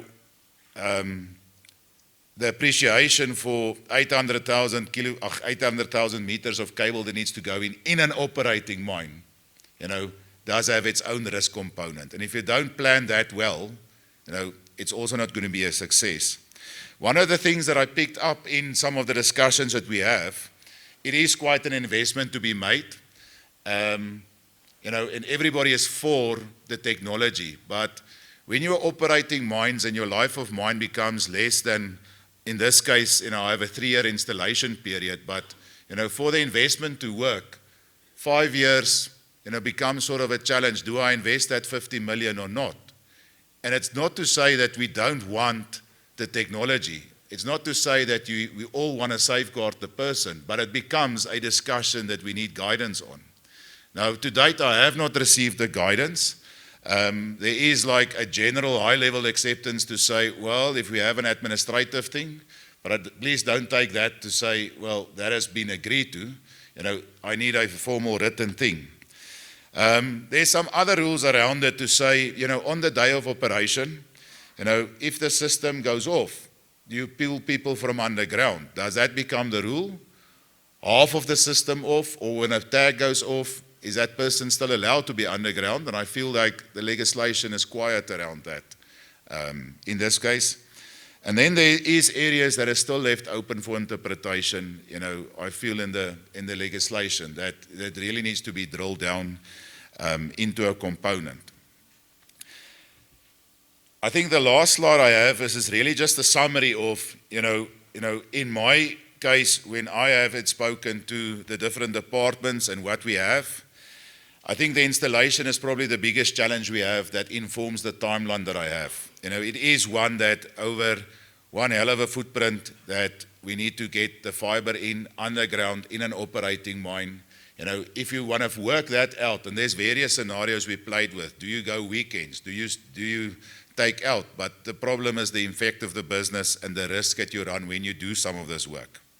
I think the other one that was also mentioned today, for the first initial orders that we have created in this journey, the first letters we got back was because of the war, the absence of RAM in the market, because of the AI boom that we are experiencing. And this does not only apply in this technology, any associated processing equipment becomes subject to what we need to deal with there in industry.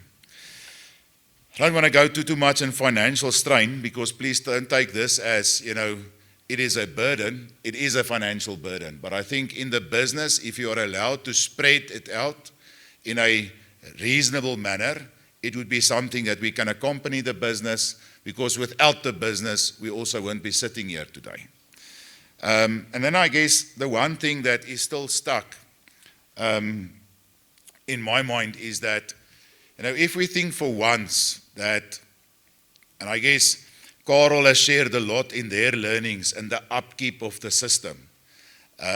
Willie has shared the same. Now, if we think without those that MPL or a missing person underground, that is the be-all, end-all, I think we are under the wrong impression. With technology today, we can stand here with the newest phone as you much, but without signal, without battery, you don't have signal. And this is why I say, we should be careful, and I'm talking on behalf of, I guess, a Sibanye component, but I guess a lot would agree that what we sell as the be-all, end-all, yes, it is an approach to safety. Yes, it is one where, we embrace the safety part, and it is an improvement. But there is scenarios on that day, the power goes off. This morning, we had a power failure in the Free State region. It was all from 1 o'clock this morning. We only got power restored now. All comm systems went dead.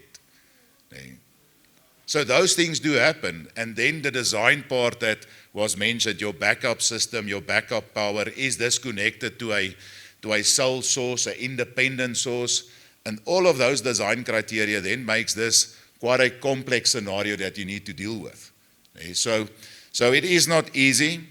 I'm all for technology, but this is the real, I guess, discussion that people need to understand when we share the views and what we are embarking on in this process. Technology has shown us today, in a lot of cases, that when it works, when it's online, it's great. It is the improvement. That is how AI is taking us to a whole new level. But the day it goes off and without signal, we are stuck. And the message there is that what is the backup system to what you have installed there? What becomes the redundancy in that event that you need to fight, whether we fight a fire, whether we fight a flood, whether we are looking for a person under a fall of ground, what is the backup system into that? And it brings me back to the point that was made today, that in the event of when we set up, the upkeep, the procedures, the design, the testing of the equipment becomes of utmost importance. So this is my last slide, but that was really, I guess, the message that where we are in today. I think there's a lot that we are doing that it becomes spin-offs of this process. The embrace for the technology is completely there. It is now just to get it in, and the hard yards for us, and the journey for us is really starting at the moment. Everything else then becomes a bonus, I guess. So, but thank you for the opportunity. I guess we are all struggling with the same challenges.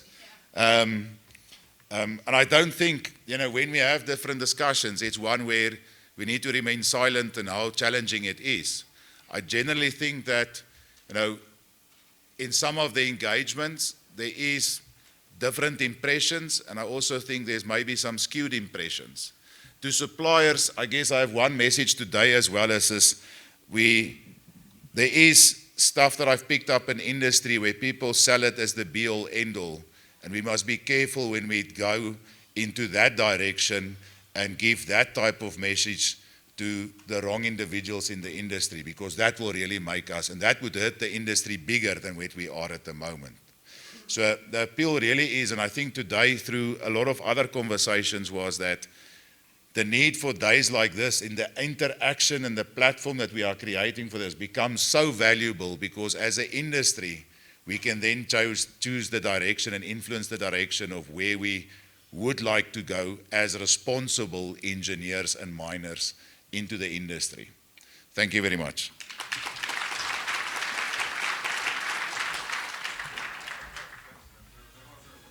Acknowledgement, thanks, sir. Just for the picture, for the socials. Yeah, okay, all right. Thanks, Richard. Thank you. Okay, thanks, your gift, yeah. Yeah, and I really like that Richard mentioned a lot of gaps in the legislation, Fatila, And we actually did reach out to the Chief Inspector, Dushen. I think that's an issue we wanted, him to speak here from a DMPR perspective as the regulator. And but I saw Aaron was here. Do we have a DMPR here, colleagues? Just a show of hands. The regulator. Yes, it's good to see DMPR. And yes, Tabi saying yes, and Aaron, it's good to see you.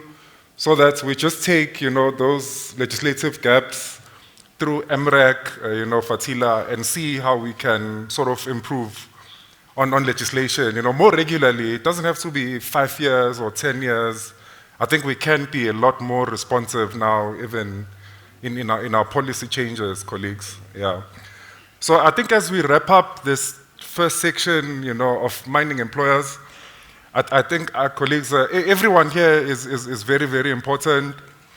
But I'd just like to, especially, acknowledge Mr. Manas Furi, who's here, CEO of Mine Rescue Services.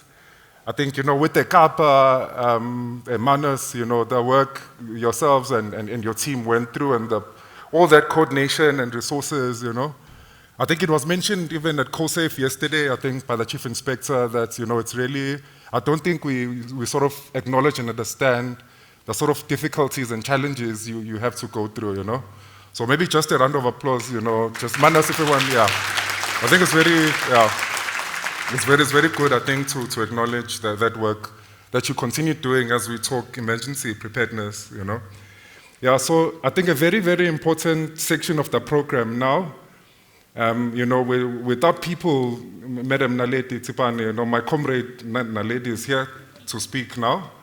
Very excited, Elon Musk's robots, Dushen, will not replace people. That's the reality of the situation, We love technology, we love advances and, the robots that they're testing, but in the next 100 to 200 years, we will still have people in our mining operations. So I think this is very, very important.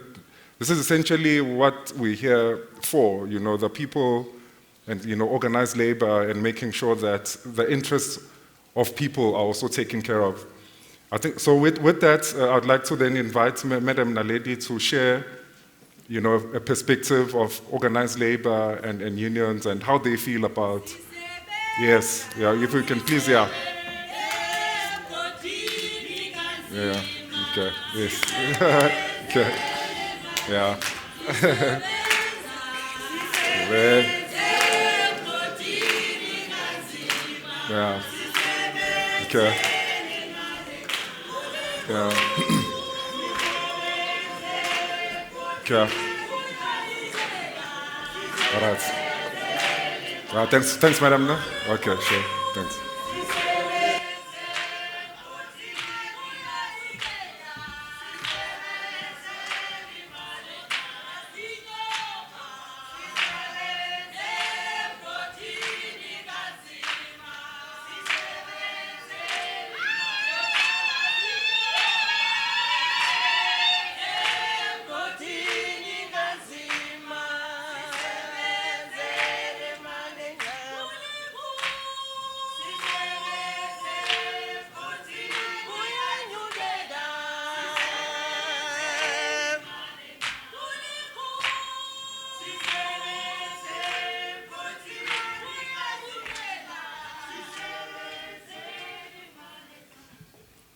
Thank you very much, comrades. I'm free now. Now I can feel that I'm free. Brian, I'm worried. Everyone was given an induction on the system here. So I would also like to be given an induction on where to point and who to point. I can see you, but I need you to come on stage to come and show you how to point. Waiting for that, comrades, good afternoon. Comrades and colleagues, I hope, Brian, you're going to allow me to use the word comrades because that's the language that we understand better as organized labor.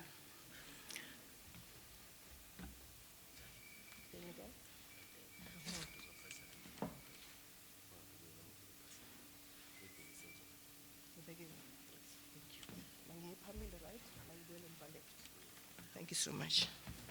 Thank you very much for the induction, comrade. It is indicated in the program that I am from the National Union of Mine Workers. Yes, indeed, comrades and colleagues, I work for the National Union of Mine Workers, but today I'm standing here representing organized labor. I think you can all see the slide, and at the bottom of the slide, there are, I think, 5 logos of different unions. That means that today, as much as I work for the National Union of Mine Workers, I am representing all these 5 unions. So it must be noted that the input that I'm going to present here today, it's not the input of the National Union of Mine Workers, but the input of all these 5 unions here, which is the National Union of Mine Workers, NUMSA, AMCU, UWASA, and Solidarity.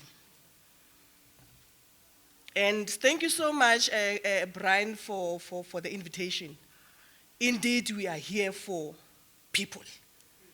Indeed, we are here for workers. We are gathered here today to talk about health and safety, or safety of our members and workers. Thank you so much. Okay.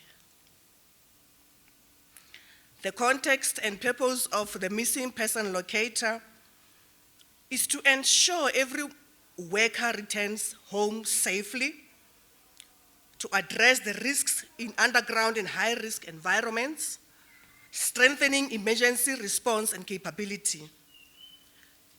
Comrades and colleagues, we don't wear these overalls, we don't wear these hard hats, we don't wear these safety shoes to go underground to die. We are wearing them to go and work, to take care of our families. What are these missing person locator systems? They are technologies used to track workers' location, RFID, Wi-Fi, GPS, and hybrid system, which are integrated with control rooms and rescue teams. We want to also talk about the regulatory and compliance view. We want alignment with Mine Health and Safety Act. And comrades, we must note well, all underground miners must carry safe devices capable of locating them in case of emergencies, formation of an integral part of mine emergency preparedness and responses. The role of inspectors is very important, and I'm glad that, Brian, we've got inspectors here. Colleagues and comrades, your role is very important to assist us. To do inspection, conduct inspection, we want to see reports, we want to see audits with regards to the system. Employers must comply, and we are relying on you as inspectors to make sure that that is happening. Accountability, we want employers to take full accountability because it's their responsibility to make sure that members and employees are safe underground. Why this matters to us as organized labor? Comrades, we all know, comrades and colleagues, we all know that workers face hazardous conditions daily that we cannot run away from. We know that members and workers are facing hazardous conditions daily. The delays in locating missing workers cost lives. Families and communities, comrades and colleagues, are directly affected.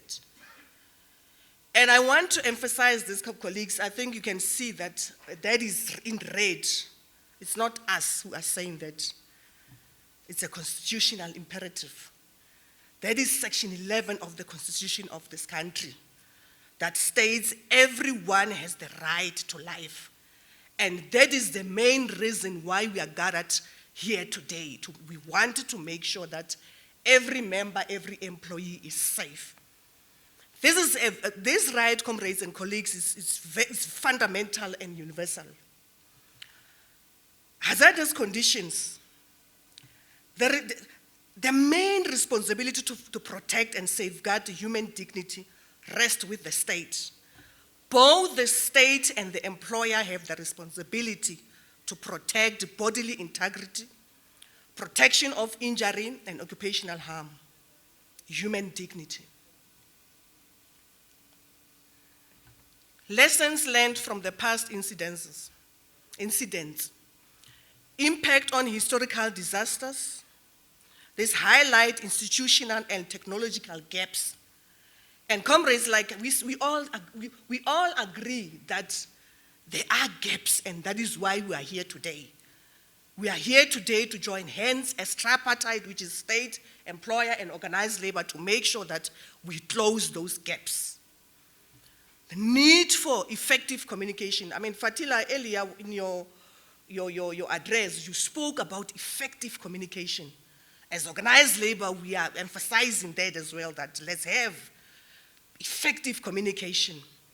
I mean, colleagues and comrades, we agree that if there's no communication, that can lead to delay rescue. Real-time intervention is imperative. There's a need for real-time tracking and accountability, and I'm glad that the employers who were here, they were talking about that as well. Fatila, you were also talking about that. So we are talking one thing as tripartite structures. Our expectations as organized labor. We want to see systems, or we want to have systems that are reliable and accurate. Real-time monitoring and alerts, systems which are linked to rescue plans. And I'm glad that we've got rescue teams here. We want to have systems linked to these rescue plans. Faster decision-making during incidents. Coordination with the mine rescue services. Systems and styles. we've got two different types of styles here as we were preparing this presentation as organized labor. The first one, we call it SMR style and CNN style. On the SMR, it's challenges and concerns. On the other hand, it's health, safety, and privacy of our members or privacy of employees. On the challenges and concerns, system failures underground, maintenance and cost issues, resistance to adoption.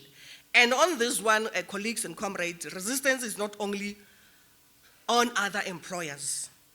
That can also be on our side as organized labor. Members can resist. But on that, we take full responsibility as organized labor to take them through the process because we know what we want to achieve. So we want the employers to also take that responsibility to make sure that these devices are implemented. Health, safety, and privacy. System must protect workers' dignity. Clear policies on data use. No misuse for disciplinary surveillance. Colleagues, this one I think we need to emphasize. You know, our mandate as organized labor is to make sure that we protect our workers or our members. No misuse for disciplinary surveillance.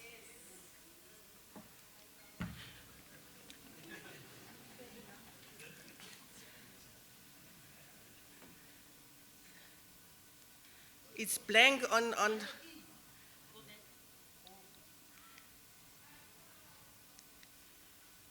it can't be me. I'm on the part of recommendations. I wanted to raise these recommendations. I did.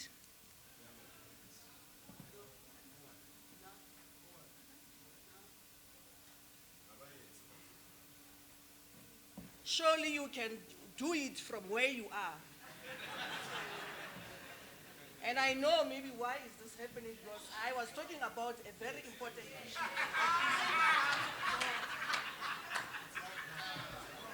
There's nothing here. And please be rest assured that I'm not going to be shaking. I'm still going to go back.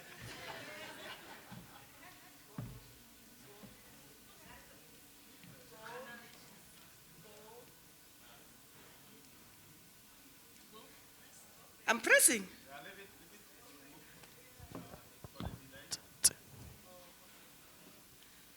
Which slide are you looking for? Comrade Gaps, I hope you are taking note. Which slide are you looking for? Recommendations.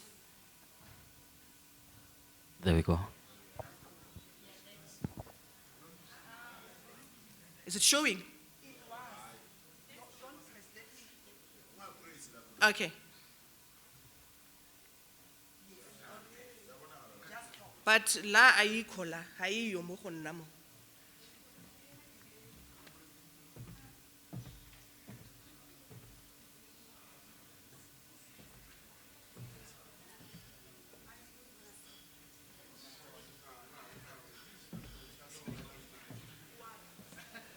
There's nothing here.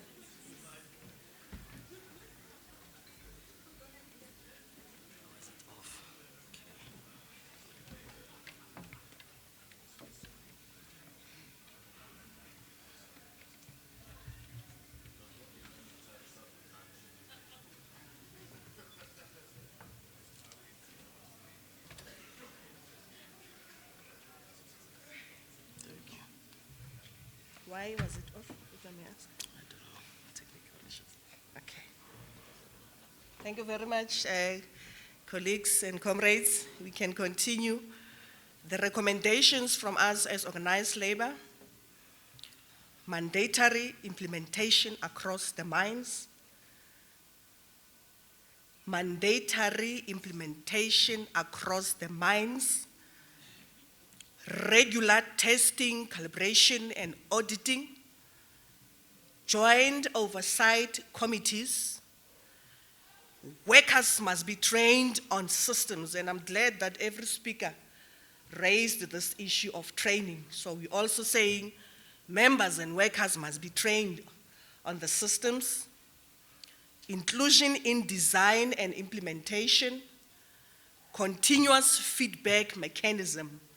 We want to have continuous feedback on the system, on how it's working or the challenges that we're facing.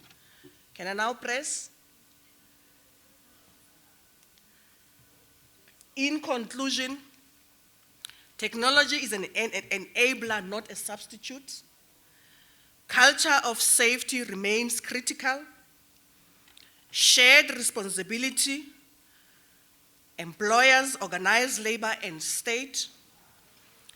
Every worker counts.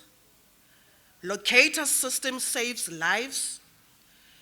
Organized labor support implementation with safeguards. And colleagues and comrades, our last words as organized labor is that no amount of money is worth losing a life of a member or an employee.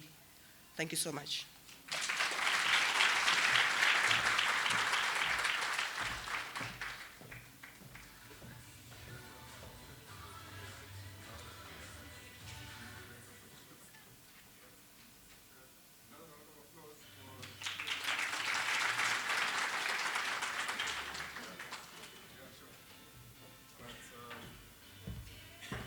All right, colleagues, we're nearing the end of our program. I think we're not doing too badly, Letitia, with time.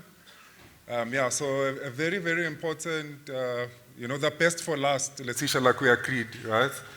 We'll have Letitia on stage now, Director of SPASA. As Minerals Council, we, very passionate about, small scale mining, junior miners. We have a junior mining desk, Dushen, and we support sort of like development and growth of the sector. And I think Reichardt mentioned, if costs are an issue, so we need to ensure that we encourage competition and eventually drive costs of these technologies lower so that everyone can have a chance. Yeah, so over to Letitia, I'm sure she'll share more. Thank you. Thanks, over to you, Letitia, thanks. Yeah. Just checking left or right. Aha. Okay. Thank you very much for the opportunity to give the small surface mines a voice, and it is quite difficult to be the last one. But just to put in context, we have 39 mining companies under our membership and 120 plus quarries across South Africa. And yes, there is challenges with regards to technology, but we don't let that set us back. And the one thing that I want everybody to realize is that if we say we cannot afford it, it does not mean that we do not put other measures in place to keep people safe, because zero harm is the drive, whether it's with the technology or without. Just in context, our working areas are much smaller than a mine. When I heard 45 minutes to get to an employee that's injured, it will take a quarry 7 minutes. A cycle time for an ADT is 7 minutes. If my ADT did not get to the tipping point, I know exactly there's something wrong with that operator, just to put it in context. So why did it jump now? Our employee numbers are low, so it's 3 employees to 100 employees. There's limited geographical footprint. Surface open pits have solid high walls, boulder release from high walls, not the entire high wall, or free digging 1 to 3 meter walls. It's not confined, at most restricted in chutes and hoppers. Few work area and activities. There's clear line of sight across workings. There might be 3 individuals in the pit in isolation, but in vehicles and radio contact. Our commodity is dolerite, dolomite, granite, lime, etc., or dimension stone. Stockpile dressing and overhangs is managed. Visibility of employees is important and imperative through check-ins, radio contact, and cell phone contact. And small-scale mines did not wait for person locator systems to come into effect. Why is emergency preparedness critical? It links directly to the Mine Health and Safety Act. Our smaller operations with 50 employees are not necessarily low risk. We do have fire, vehicle incidents, blasting incidents, environmental emergencies can happen. And the DMPR expects a functional system, not just documentation. Emergency preparedness is not compliance paperwork, it is the mine's ability to prevent escalation, save lives, and demonstrate control during those times. Crisis on call, and it is not a one only supplier that we want to share here today, but this is one that an industry member has been using since 2017, and it was interesting, it was exactly at the time when that research paper came out. So the gaps that Crisis on Call covers for this mine and many other mines with other suppliers is medical expertise, incident coordination, trauma support, 24/7 structured response capabilities, and on-the-road response. Remember, railroad, to look after your employees while they're on the road as well. So the key benefits, it's immediate expert guidance, real-time telephonic support, structured incident management, brings order to chaos, ensures correct escalation, medical and trauma support, guidance before the ambulance arrives, psychological support post the incident, business continuity, faster stabilization, controlled response, and cost-effective.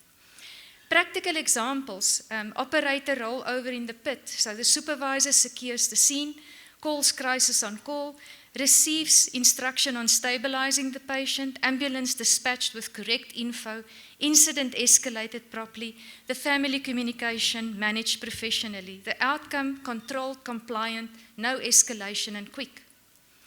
So where does it start? And I think that is where everybody spoke about integration. Your risk assessment must identify all potential events that could happen. Your emergency plan linked to those possible events.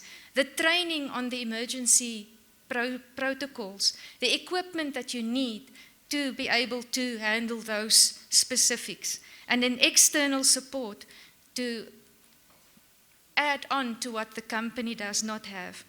So typical emergency risks at smaller mines is blasting incidents, TMM accidents, crushing and screening entanglement, veld fires, environmental incidents, lightning exposure, and medical emergencies. And more so medical emergencies with pain on chests and shortness of breath. Small mines implement immediately, define clear emergency roles and authority, create simple decision flow diagrams, standardized communication channels, train and using real scenarios, and the law only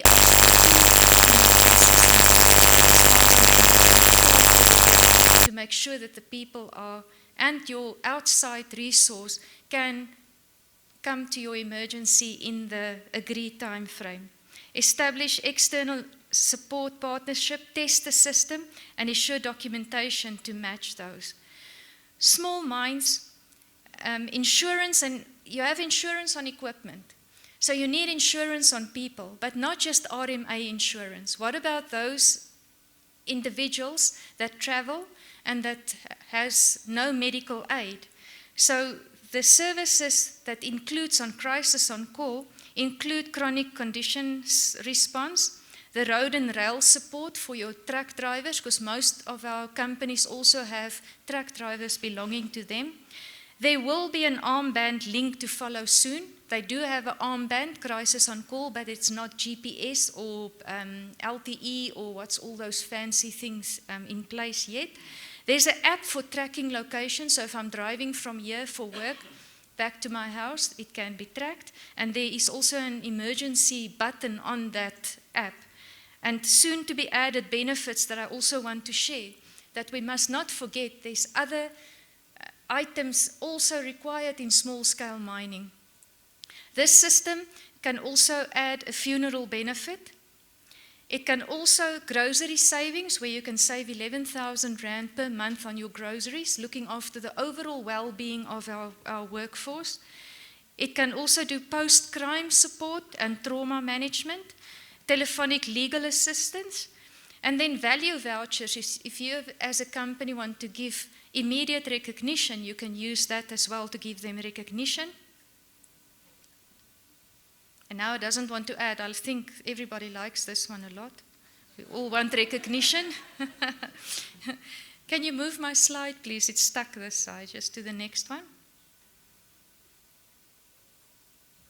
And then one, I think, that is so critical in skills and supporting our children, there's also a telephonic tutor available linked to this. So looking at a holistic support for members.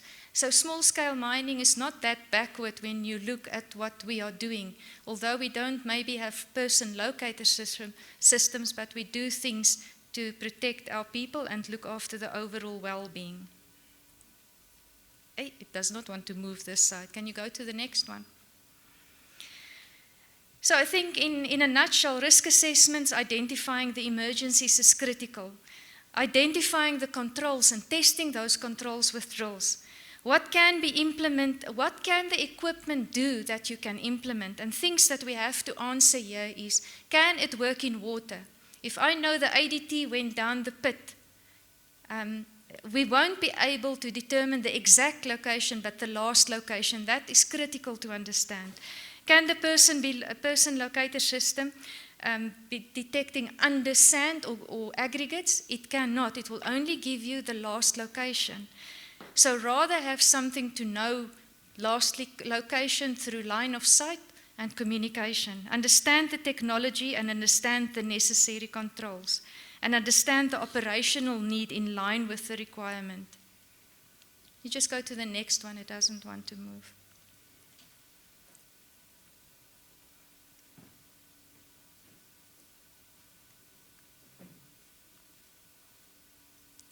It's not moving. So emergency preparedness is not about having resources, it's about having control. Control comes from clarity, training, and the right support at the right time. Thank you so much.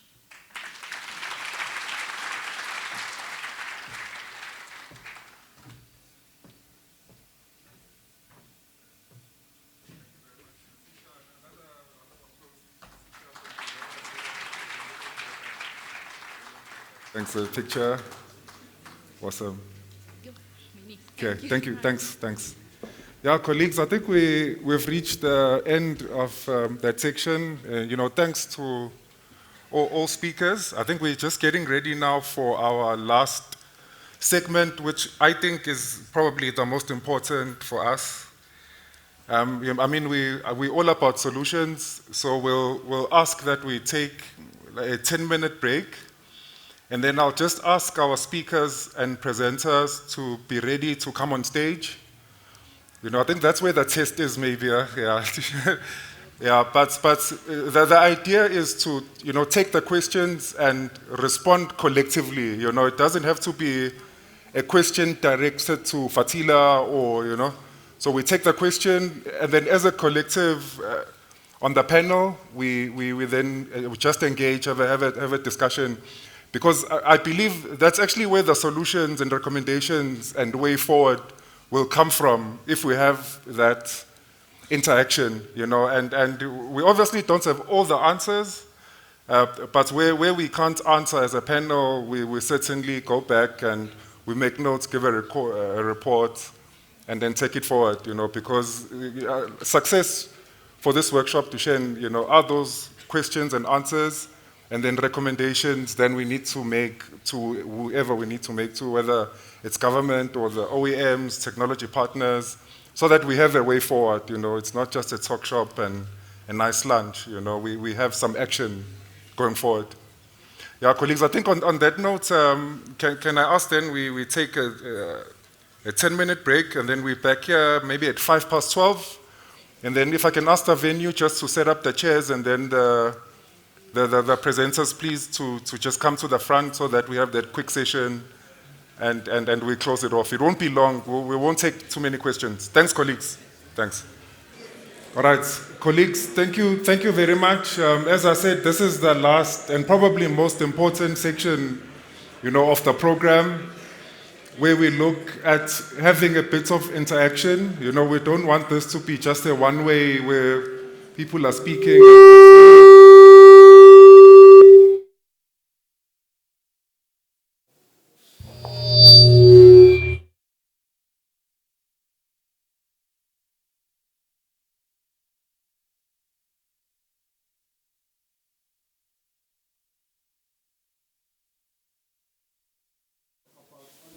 but I hope I'm audible. Yeah, is it okay now? Is it fine? Okay, all right. All right, yeah, no, thanks, colleagues. As I said, it's the last section where we look to concluding the session. And, you know, the most important thing is we need to have some recommendations and way forward from this event. Yeah, please come, Naledi.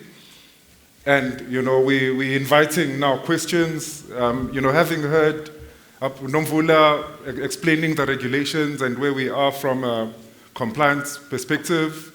You know, Vili, Rehad, and Carol shared their perspectives from the mines and their challenges, and most importantly, I think Rehad raised gaps as well that we need to close from a DMPR perspective.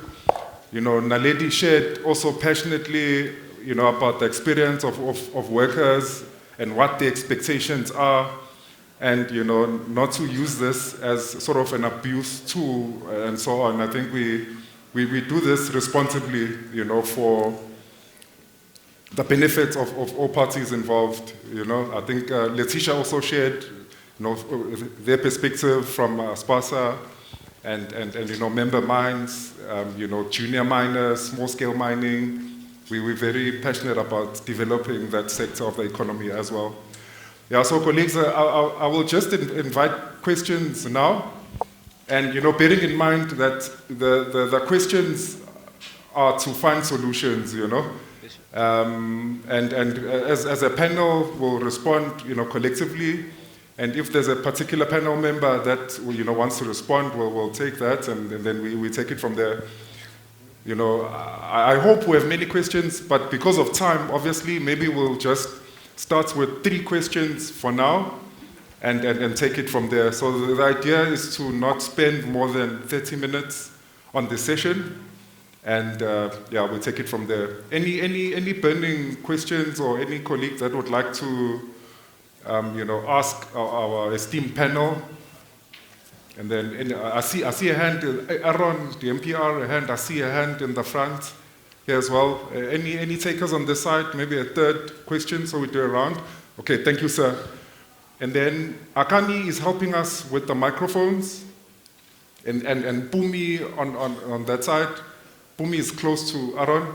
Yeah, so we'll take the first question. When you ask the questions, we'd just like you to maybe mention who you are and maybe who you represent, which company you're coming from or group, so that we can just make note of that and follow up if we need to. If you can just please stand, and then you'll have the microphone, introduce yourself, and then we take it from there. I'm just not taking any notes, but I'll try and remember. The panel is also listening, so yeah. Please go ahead, sir. Microphone is not okay, right? Seems to be on. Good afternoon, everyone. My name is Aaron Nkosi. I'm one of the inspectors in Mpumalanga region from DMPR. To me, it's actually something that obviously it emanated from Veli about obviously the challenges with regulations. It's something that I would like to throw to the industry, because this seems to be a very consistent problem that exists. When CPS and PDS were dealt with, it also came up. I think we need to rethink how we deal with problems, because it becomes very difficult from the regulator to deal with some of the challenges. Because if we look at the background is all of these problems, they emanate or they come from the mining industry. Like the disasters that we had all these years, they keep on coming.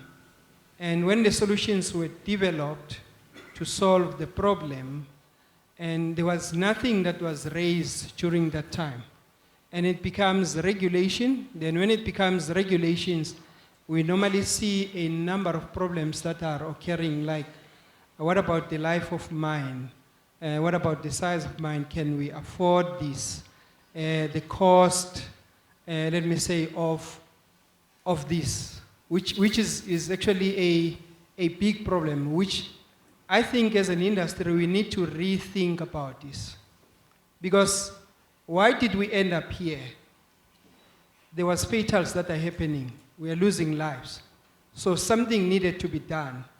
But the industry at that time, when 2 or 3 serious accidents happened, the industry does not support as it does today to develop a solution so that we find ourselves, so that we don't have to come to developing a system which becomes too expensive for the industry. So that's one point, that we need to re-look at exactly how we deal with problems that come from the mines.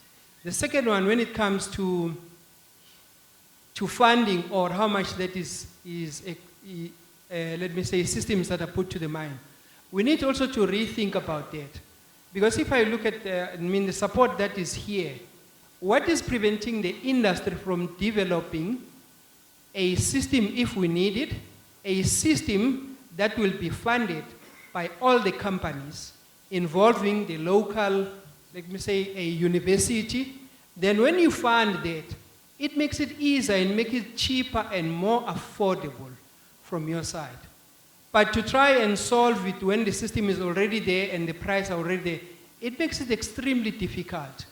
And the other thing is, from my side is, if I go to the mine, you made it, obviously you are represented when the regulations were there.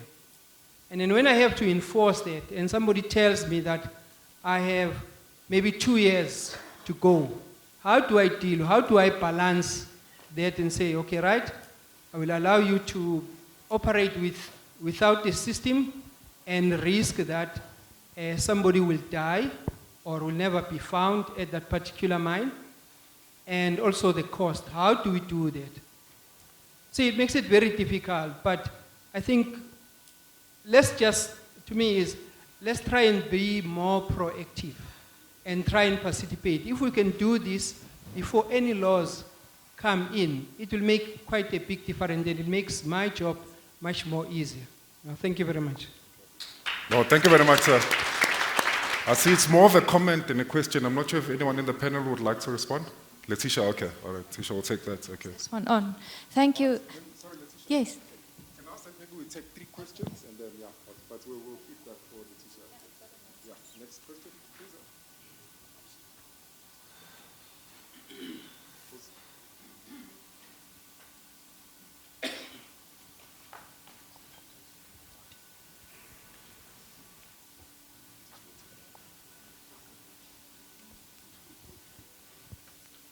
Good afternoon, everyone. My name is Tembi Shongwe. I'm from Harmony Gold Mine on a space of business improvement, but I'm a miner. I've got some questions. The first questions, 2 of them, is under emergencies.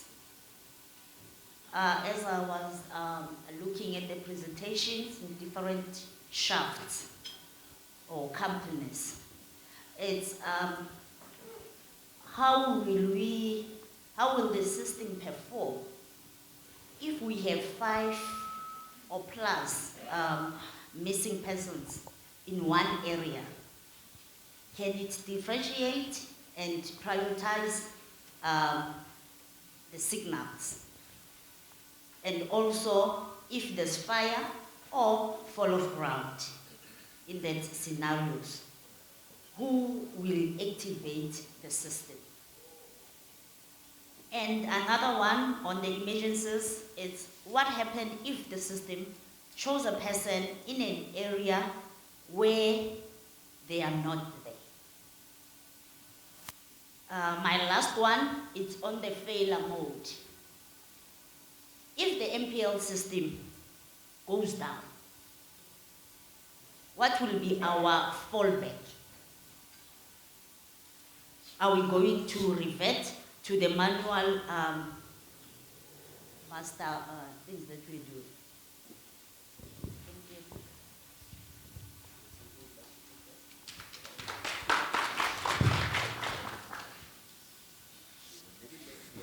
you. One more question. And then I think there's a question there. The ladies. Okay, we'll have another round. The lady there. Okay. Good afternoon, everybody in the room. Thank you very much to the Minerals Council for organizing this session. Really very important that as industry, we convene on such forums to ensure that we remain progressive. My name is Pindile Mkhwebane. I'm from the South African Colliery Managers Association.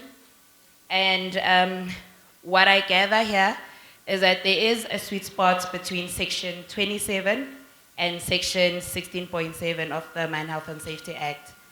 And I think that's where tripartite forums can really take advantage of that low-hanging fruit to ensure that there is cohesion and no ambiguity in any of the things that we are all striving towards, which is the safety of the people that go underground every day. So with that said, how can we ensure that we spend enough time on the tripartite forums discussing the same issues with the same shared common goal, so that we don't take that division and make it break what we're all trying to make work at minimum cost in the most effective way that we can? It's an open question. Anyone would like to respond to that question? Maybe let's take the comrade that is hand up. Maybe we'll take a fourth question. Brian, just one question here that you pointed out earlier. Oh, we had said, okay, let's go for that. Thank you and good day, colleagues. My name is Meshach Dikana and I'm the Group Shack Manager for CAPM in the Klerksdorp region. My first question is, in fact, all these questions are directed primarily at the colleagues that have already implemented the systems. One is battery life. How do you decide on what is a suitable battery life? And I'm saying this in the context of an employee that went missing, was only noticed at shift clearance that the person didn't come out from underground. So you don't know exactly at what time did the person get lost. And so in a case like that, obviously the response in terms of starting to search for the employee will take place hours later. The second question is, when you were selecting the system from a purely technical perspective and completely ignoring the financial part of it, what technical criteria did you consider to arrive at this specific system that you selected for installation? And lastly, have any of you maybe extended your system up to Reef Horizon? And can these tags send the signal through solid? Maybe there's been a major fall of ground in the crosscut or something like that. Can you still pick up the signal in a case like that? Thank you. Maybe let's answer this round and then we'll start with Pumi then for the next one. Thanks, Brian. Thanks to Aaron. I got your first name only. I can't remember your surname, legislator, for that comment. And it's an important comment for small surface mines. The law is for small artisanal mining, small scale and large scale mines. So it's one law which causes a real big problem for us. Because the minimum standard for collision avoidance, if you read it correctly, the solution is level 9. And if you read the law, it says prove that you have significant risk. The small mines do the risk assessments, and then the legislator comes and override the risk assessment of the mine to say you still need it. There's brilliant entry technologies that we can afford and maintain. So our main thing is that risk-based approach is not necessarily followed across South Africa and for small-scale mining. And hence the thinking that we don't want to comply or refuse to comply, but your risk assessment and controls will prove, and the incidents. Just remember small-scale mining, the size of the equipment, the amount of people. Consequence is a fatal, we understand that, but your likelihood is reduced considerably by the amount of people and the equipment that you have on site, and that's not always considered, and that's our plea at every platform. Even when we sit in the legislative sessions with the Mine Health and Safety Council tripartite forums, that is our first entry point and request. So I hope that helped, and I think that will help us a lot to have all of these differences removed. Thank you. Okay, on the question, if there's 5 or more people trapped, will the system pick all 5? The answer is yes, they will. The secondary question is will the system prioritize? No, the system will not prioritize, but what it will do is it will enable the rescue teams with information to prioritize. So the system itself, there's nothing in there that will prioritize. So it will give, it's basically the rescue team that will have to make that prioritization. The other question or extended question, we never experienced anything that we picked up somebody and there was nobody. That we've never picked up. Every time that we had an emergency, a rescue operation, we walked straight to the person. So we never picked up that the system said it was there and there was nothing. So I hope that answered all the questions in that regard. In terms of how did we select the system, obviously Richard can also comment on that, but what we've looked at it is to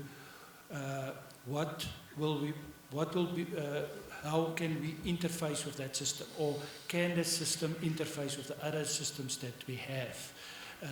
You will not make a decision on isolation in terms of this is the best system and then it is not possible for any integration to any other system. So for us, the integration part was the most important part of that decision. Thank you. Yeah. I will respond to 2. I think that criteria, so we spent, in essence, it's a year that we spent on criteria. Now, I didn't say it in the presentation, but let me tell you, once you start to work with networking and IT people, that criteria becomes something different. So from a criteria point of view, I think it's as Carl said, when you start with your criteria, one of the items becomes the environment you want to go in. It becomes how integratable do you want it with your existing infrastructure? And I think to some extent, you also need to keep in mind where you are going to. So many times we design for what we have at the moment, but in this case, you almost need to design with the end in mind. Because if you don't do that, you will just redesign and you'll hit a barrier here. So it is going to be one where you need to open it up because bandwidth becomes an issue. Data becomes an issue. It becomes with, do you want 4K video or are you happy with 72 gigs? So it's really one where you need to sit down before you start. Because remember, what we are entering into here is just a small snapshot of functionality of a network. The network becomes the prime mover. And what you want to do, integratability, what is the end in mind, how far do you want to take it? Solid rock penetration at this point, I would still say is an issue. And that's not what the system is designed to. Many of the tags that you have, and it's fragmented rock, and there you have certain penetrability. And then the last comment is on Reef Horizon, not specific to a lot of the technology that we see today, but there is some technology I'm aware of that really takes you right up to Reef Horizon in a very practical, cost-efficient way. That's a high-level answer. I guess if there's, if you want to talk real technical spec, we can keep you busy with everything, and I think that we should take, happy to talk offline or online with that. I think Aaron has an important comment when we talk about, so how do we proactively identify technology? Now, I think that is almost a workshop in its own, because what I am experiencing is we tend to, every piece of technology that we are currently employed, whether we talk locos, whether we talk winches, CAS level 9, it was a consequence of we've lost too many people.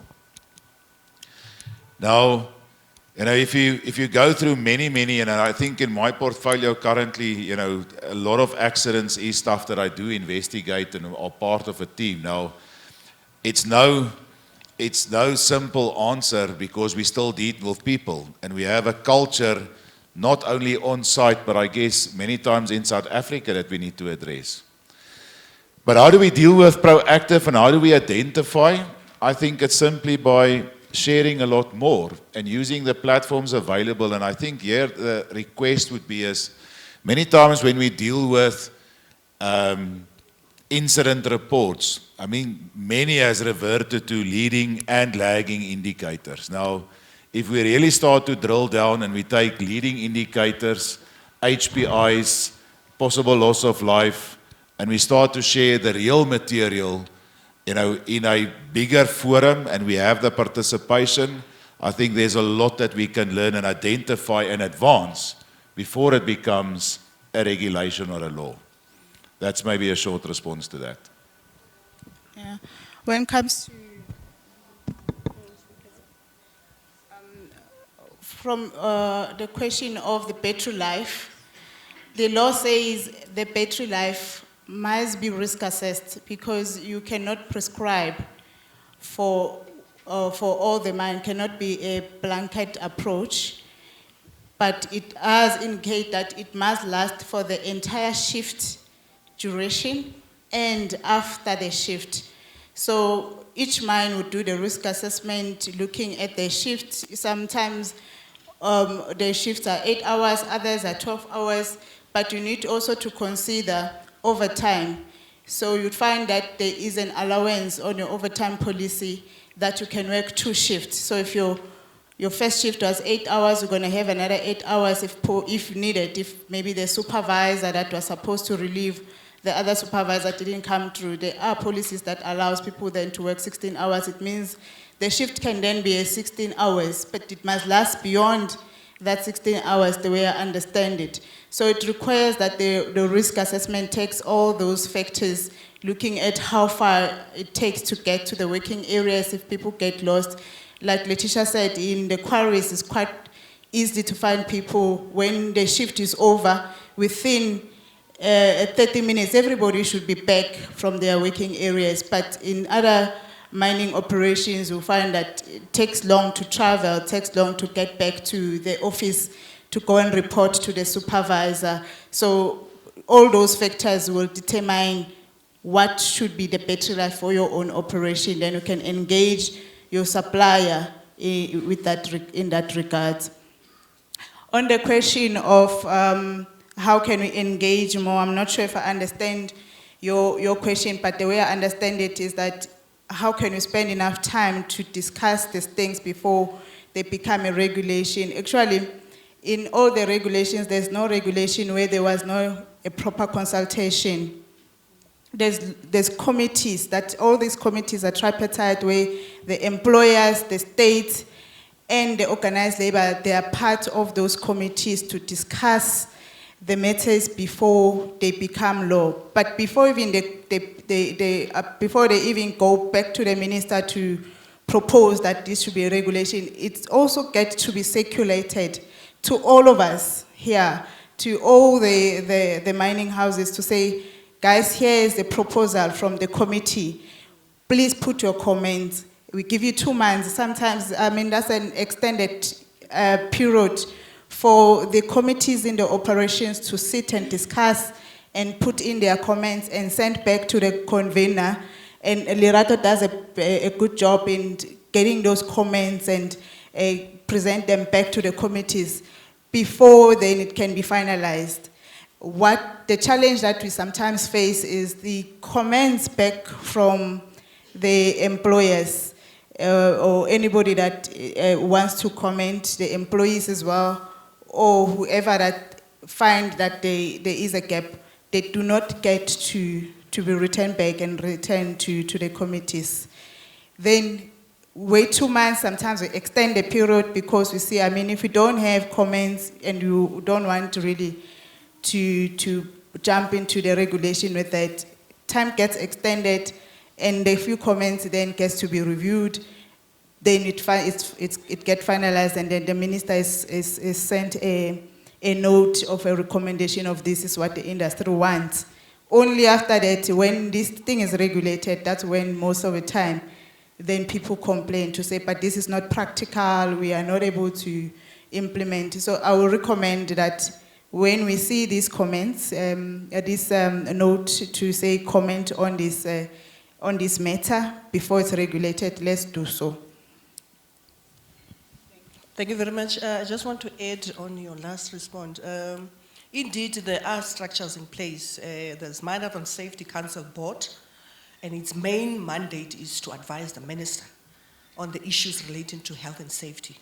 And like my colleague has said, there are committees, advisory committees, where we get to sit down and deal with these issues properly. And like she said, these structures, it's tripartite. We've got employers, state, and organized labor.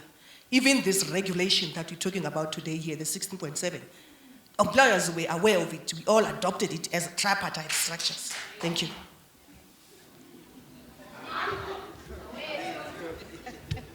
Colleagues, let's thank you to our esteemed panel. I think those were good responses, and we're just keeping notes. And then we'll just open another round, a final round of questions, just 3 questions, colleagues. Starting with a comrade, and then there's a, can you assist, we'll just take 3 colleagues for now.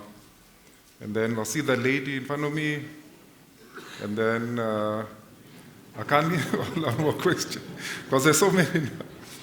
We have 2 this side. I've got 2 this side. Yep. Okay.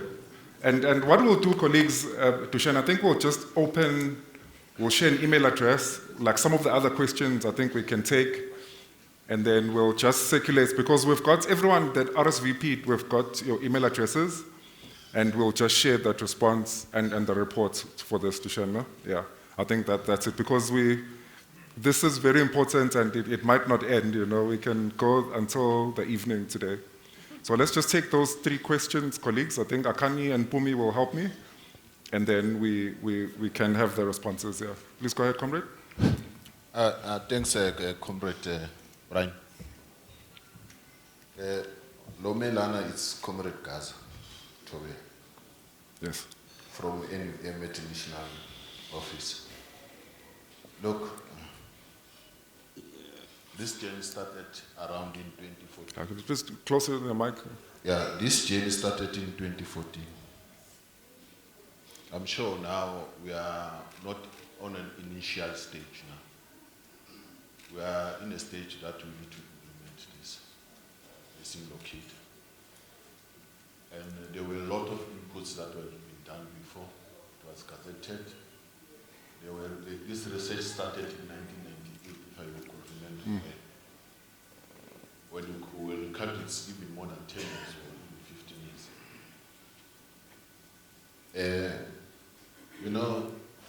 If Harmony, Goldfields, and Sibani have started the work, what prevents other mining companies to do that? That's a question. I'm sure that when we come out here, all the months will follow. Let us encourage you to follow. In the presentation that's from Goldfields and Harmony and Sibani, there's slightly that I did not see with regards to the challenges pertaining to workers in terms of implementing the system itself. We remember the acting CEO have said that as workers and even as us as organized labor, we need to encourage our workers and members in order to understand the system.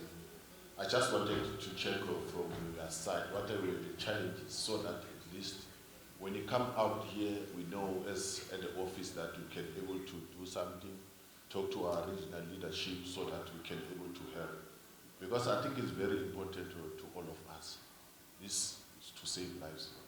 Thank you very much. Okay. We'll take another. Okay. Good afternoon, everyone. I'm Walter Kebechomutsabi. I'm coming for Vedanta Zinc International, in the Northern Cape. I've got two questions. In terms of the missing persons locator system, I didn't see a presentation on the specifications because there's a tendency that once the law is out, we are very quick to implement. And later, we realize that the specifications are actually in development and they get communicated. And then it's difficult for the mines to revert back now to be able to comply. So I'm not sure if there's a presentation on the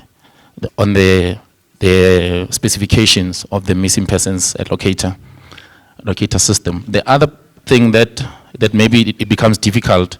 Sorry, and the reason why I'm saying that is because I'm not sure if do we need to go again through UP for testing and so forth. I think that that's very important for the industry to to understand, especially the mining houses.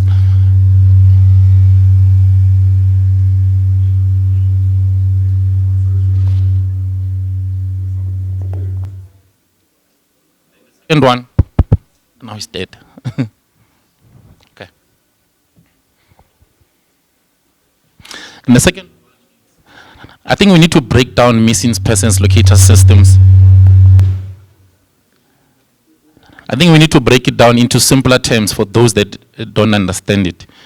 Because I understand the missing persons locator is just a device. But with it, you need like the Wi-Fi's and and the infrastructure actually for it to become a system. So I think maybe on our presentations, on the next presentations, maybe if we can just make it clear on what we mean by the missing persons locator, because right now it just, I mean, for somebody who doesn't know, they might think that it is just a device, and then once you purchase it, you're up for it. But actually, there's more to it, as per the presenters have said. I thank you.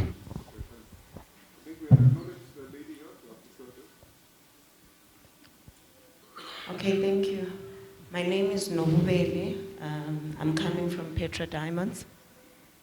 The question that I have is the intent of the regulations. Was it only to safeguard employees in the mining area? Because in our case, we do have tailings, for example, that are within zones of influence in communities, Refilwe, and I think we know what happened in with the dam failure. If that happens, what are we saying in host communities? Because we are also still responsible, the tailings are still ours. What do we do there in terms of these regulations? Have we covered that sufficiently? Because I think also to identify each community member, that comes with its own challenges, but what do we do there? Because those tailings are still ours. And then the second question is for mining houses that have implemented the resolution of this device. What is the minimum requirement? Is it in an area or is it specifically where the person is? What is the minimum requirement? I know we can do better, but is it in an area that person is? Is it 10 meters, 5 meters, or is it actually exactly where that person is? Thank you. I want to ask, are the panel members staying for lunch? Because I want to encourage that some of the discussions we can have in that period, colleagues, just to manage time as well. And of course, we can easily go through another 5, 10 questions, If I can just respectfully ask that maybe we close for now, and then let the panel answer these questions, and then during the lunch and networking session, we can continue with the discussions, colleagues, if you can please allow us. Thanks. Maybe let's take those responses, colleagues. Okay, let me start with with your question, Kubele, in terms of if the regulation does cover, in terms of a tailing dams collapse and the community. It's not covered in there yet. I think those are the type of suggestions that they can come forth for the committees to discuss. I had also during our engagements during tea time as well, There are other colleagues that are saying, hey, we also see gaps in the regulation, where some of the things are not covered. These things are quite useful when they come to the forth and the communities can go back and review. At the moment, it's silent in terms of communities missing persons.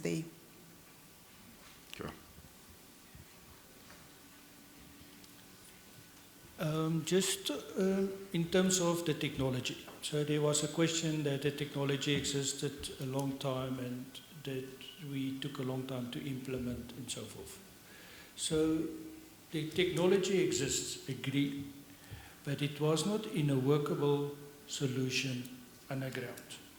That technology had to be developed further into a package to make it workable. So many times there's a technology, but it is not, let's call it deployment ready. So it takes you years to develop that specific technology to make it deployment ready. I mean, we saw it, we worked from 2014, the initial trials that we did, we made lots of mistakes. So the technology was there.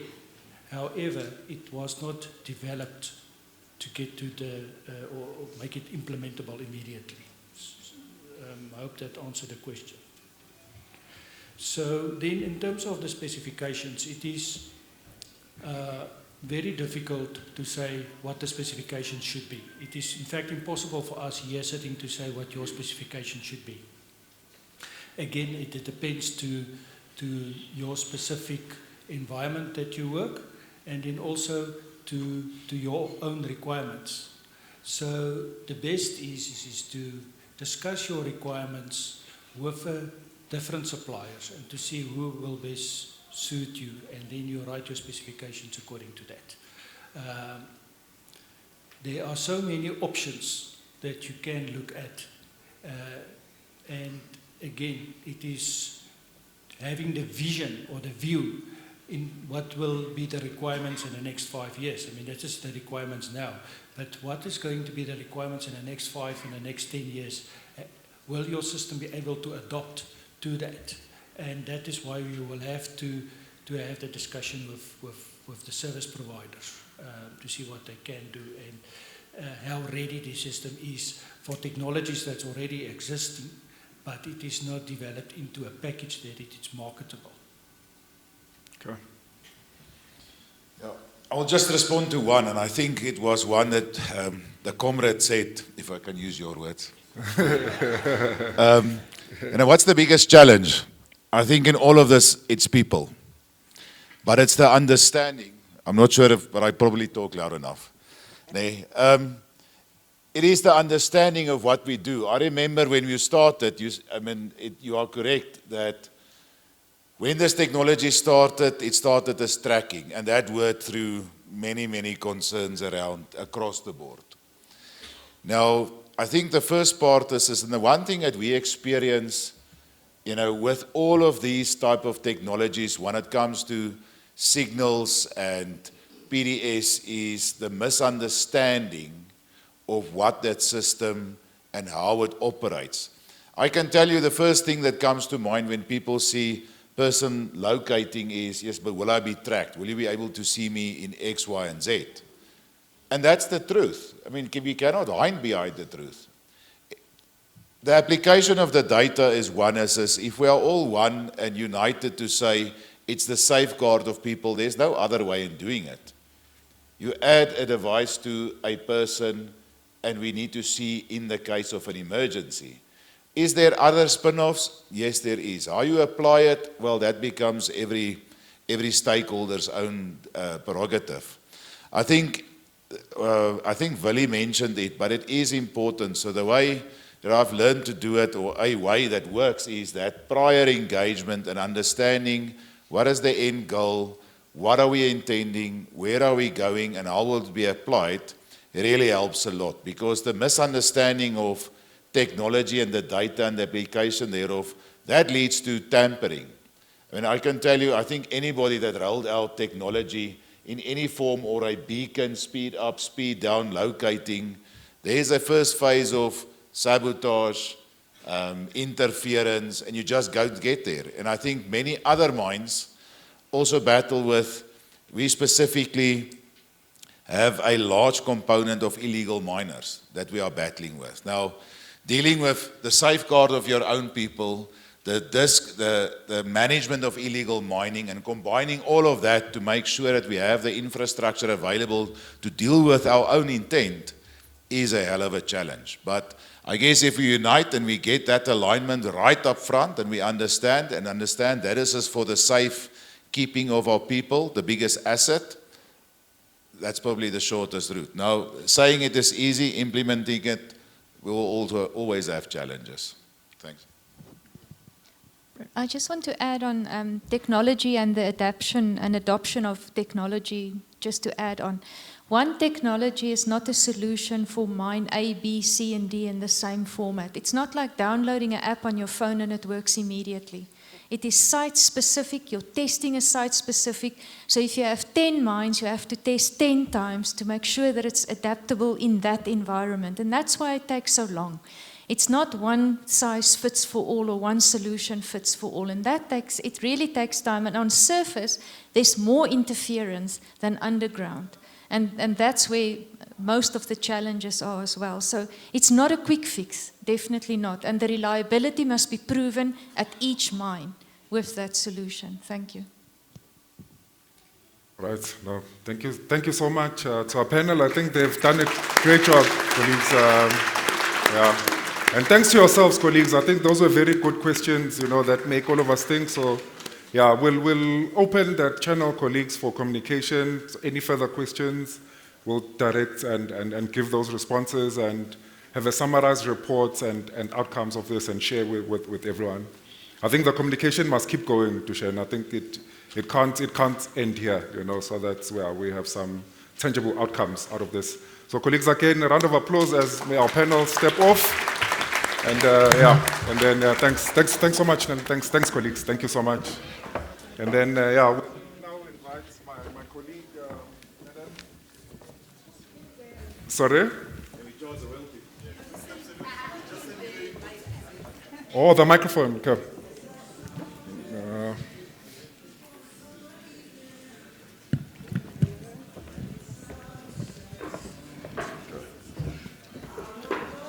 All right, colleagues, again, thank you so much to our panel. And Lerato will give us closing remarks.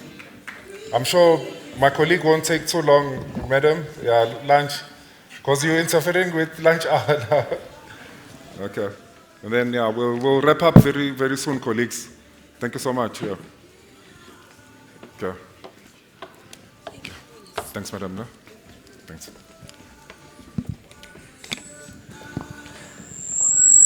Yeah, thank you. Can you hear? How's this thing working? It's not fair. I'm not this tall. Colleagues, good afternoon.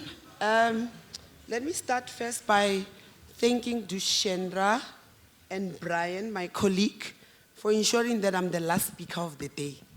Because if you know Setswana, you'll understand we've got an idiom that says, loosely translated, it says, she who eats last is queen. Thank you very much. Good afternoon, colleagues. As we have gotten to the end of our missing person locator system day of learning, please allow me to start by sincerely thanking each and every one of you who came here, made time to be here today to join us. Thank you for your questions. Thank you for your presentations. Thank you for your engagement. Thank you for sharing openly your experiences. Colleagues, today is not merely about compliance. It is about people. It is about protecting lives. The missing person locator regulations were introduced because as an industry, we have experienced painful incidents where workers underground could not be located in time during emergencies. And in certain of those instances, we have sadly lost people that we could have been able to save had we reached them sooner. That is the truth behind these regulations, colleagues.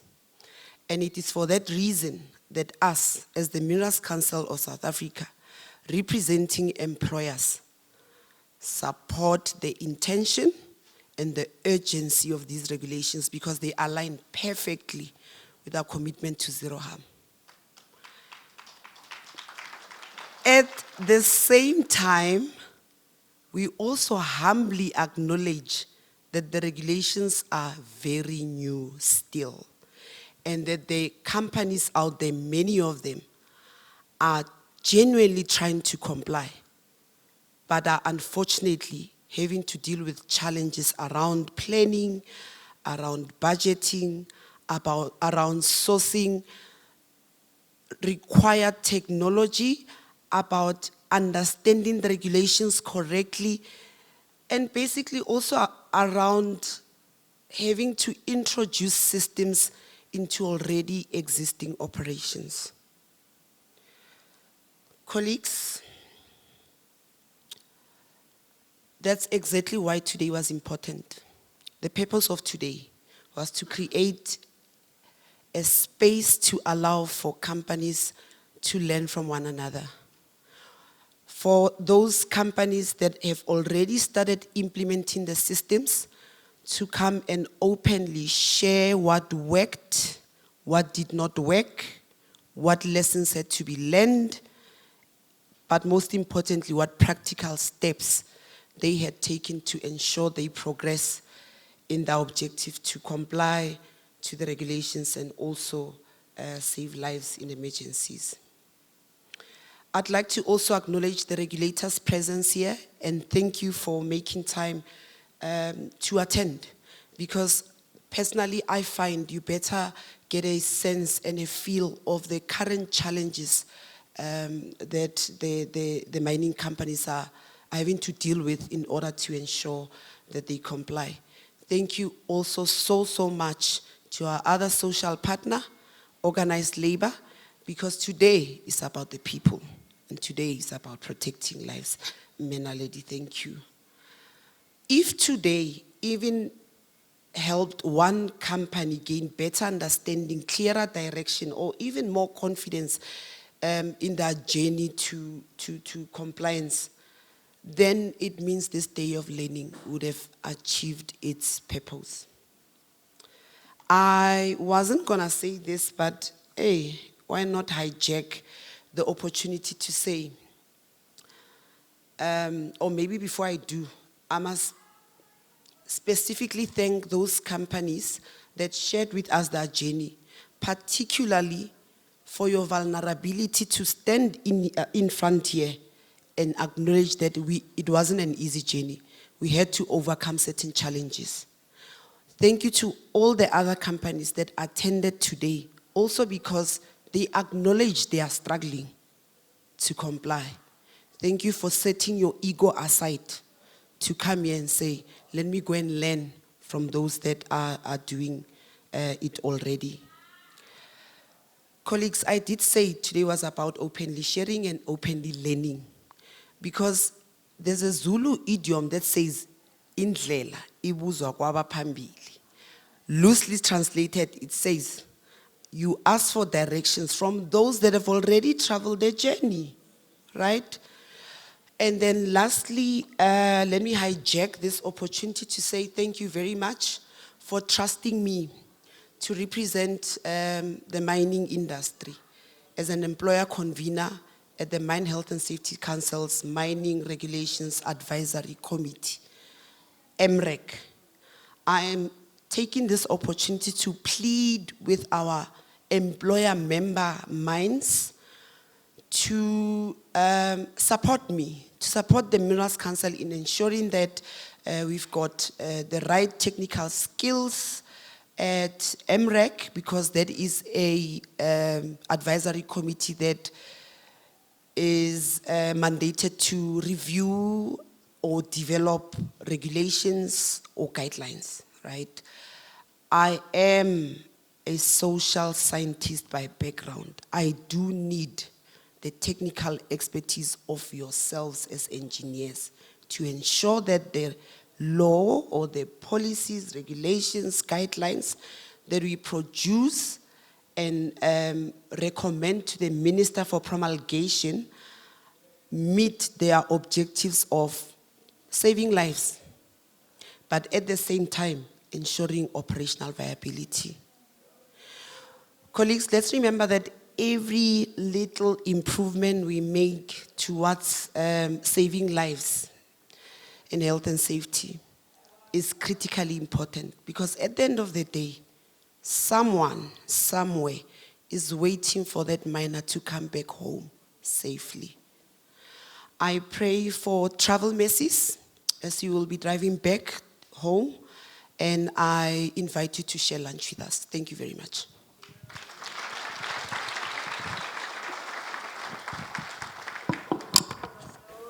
Okay. Right, thanks. Let's come to the front. I know our queen, our queen gets a gift as well, definitely. Yeah. Okay. All right. Thanks, Samong. Thanks, Ratan. All right. Yeah, colleagues, we at the very tail end of the event. Thank you very much, and thanks to Lerato, for the passionate closing. Thanks to all of you. Thanks to the exhibitors, that took their time also to be here, and make this event what it is. Thanks to all of you for taking time. Thanks to our Meropa colleagues. I'm sure Akani will sleep tonight, in peace. Our partners in organizing this event. Yeah, so I think that's all I can say for now. And again, all the presentations that were shared today are on our Minerals Council website. So if you go onto our website, you'll find all the material. And if you've subscribed to our mailing list as Mineral Council, it should be in your inbox as well. So we encourage you to subscribe, and you'll get more information there going forward, even maybe with other events as well. Yeah. So colleagues, that's all from me for now. And then I think it's just lunch. I think that's also very important. Ushers are outside, so they will show you where the lunch venue is. I think we can officially close the event, colleagues. We are adjourned. Thank you very much. Stuart, good to see you, Stuart. Okay. All right, thanks. Thanks, colleagues. Thanks.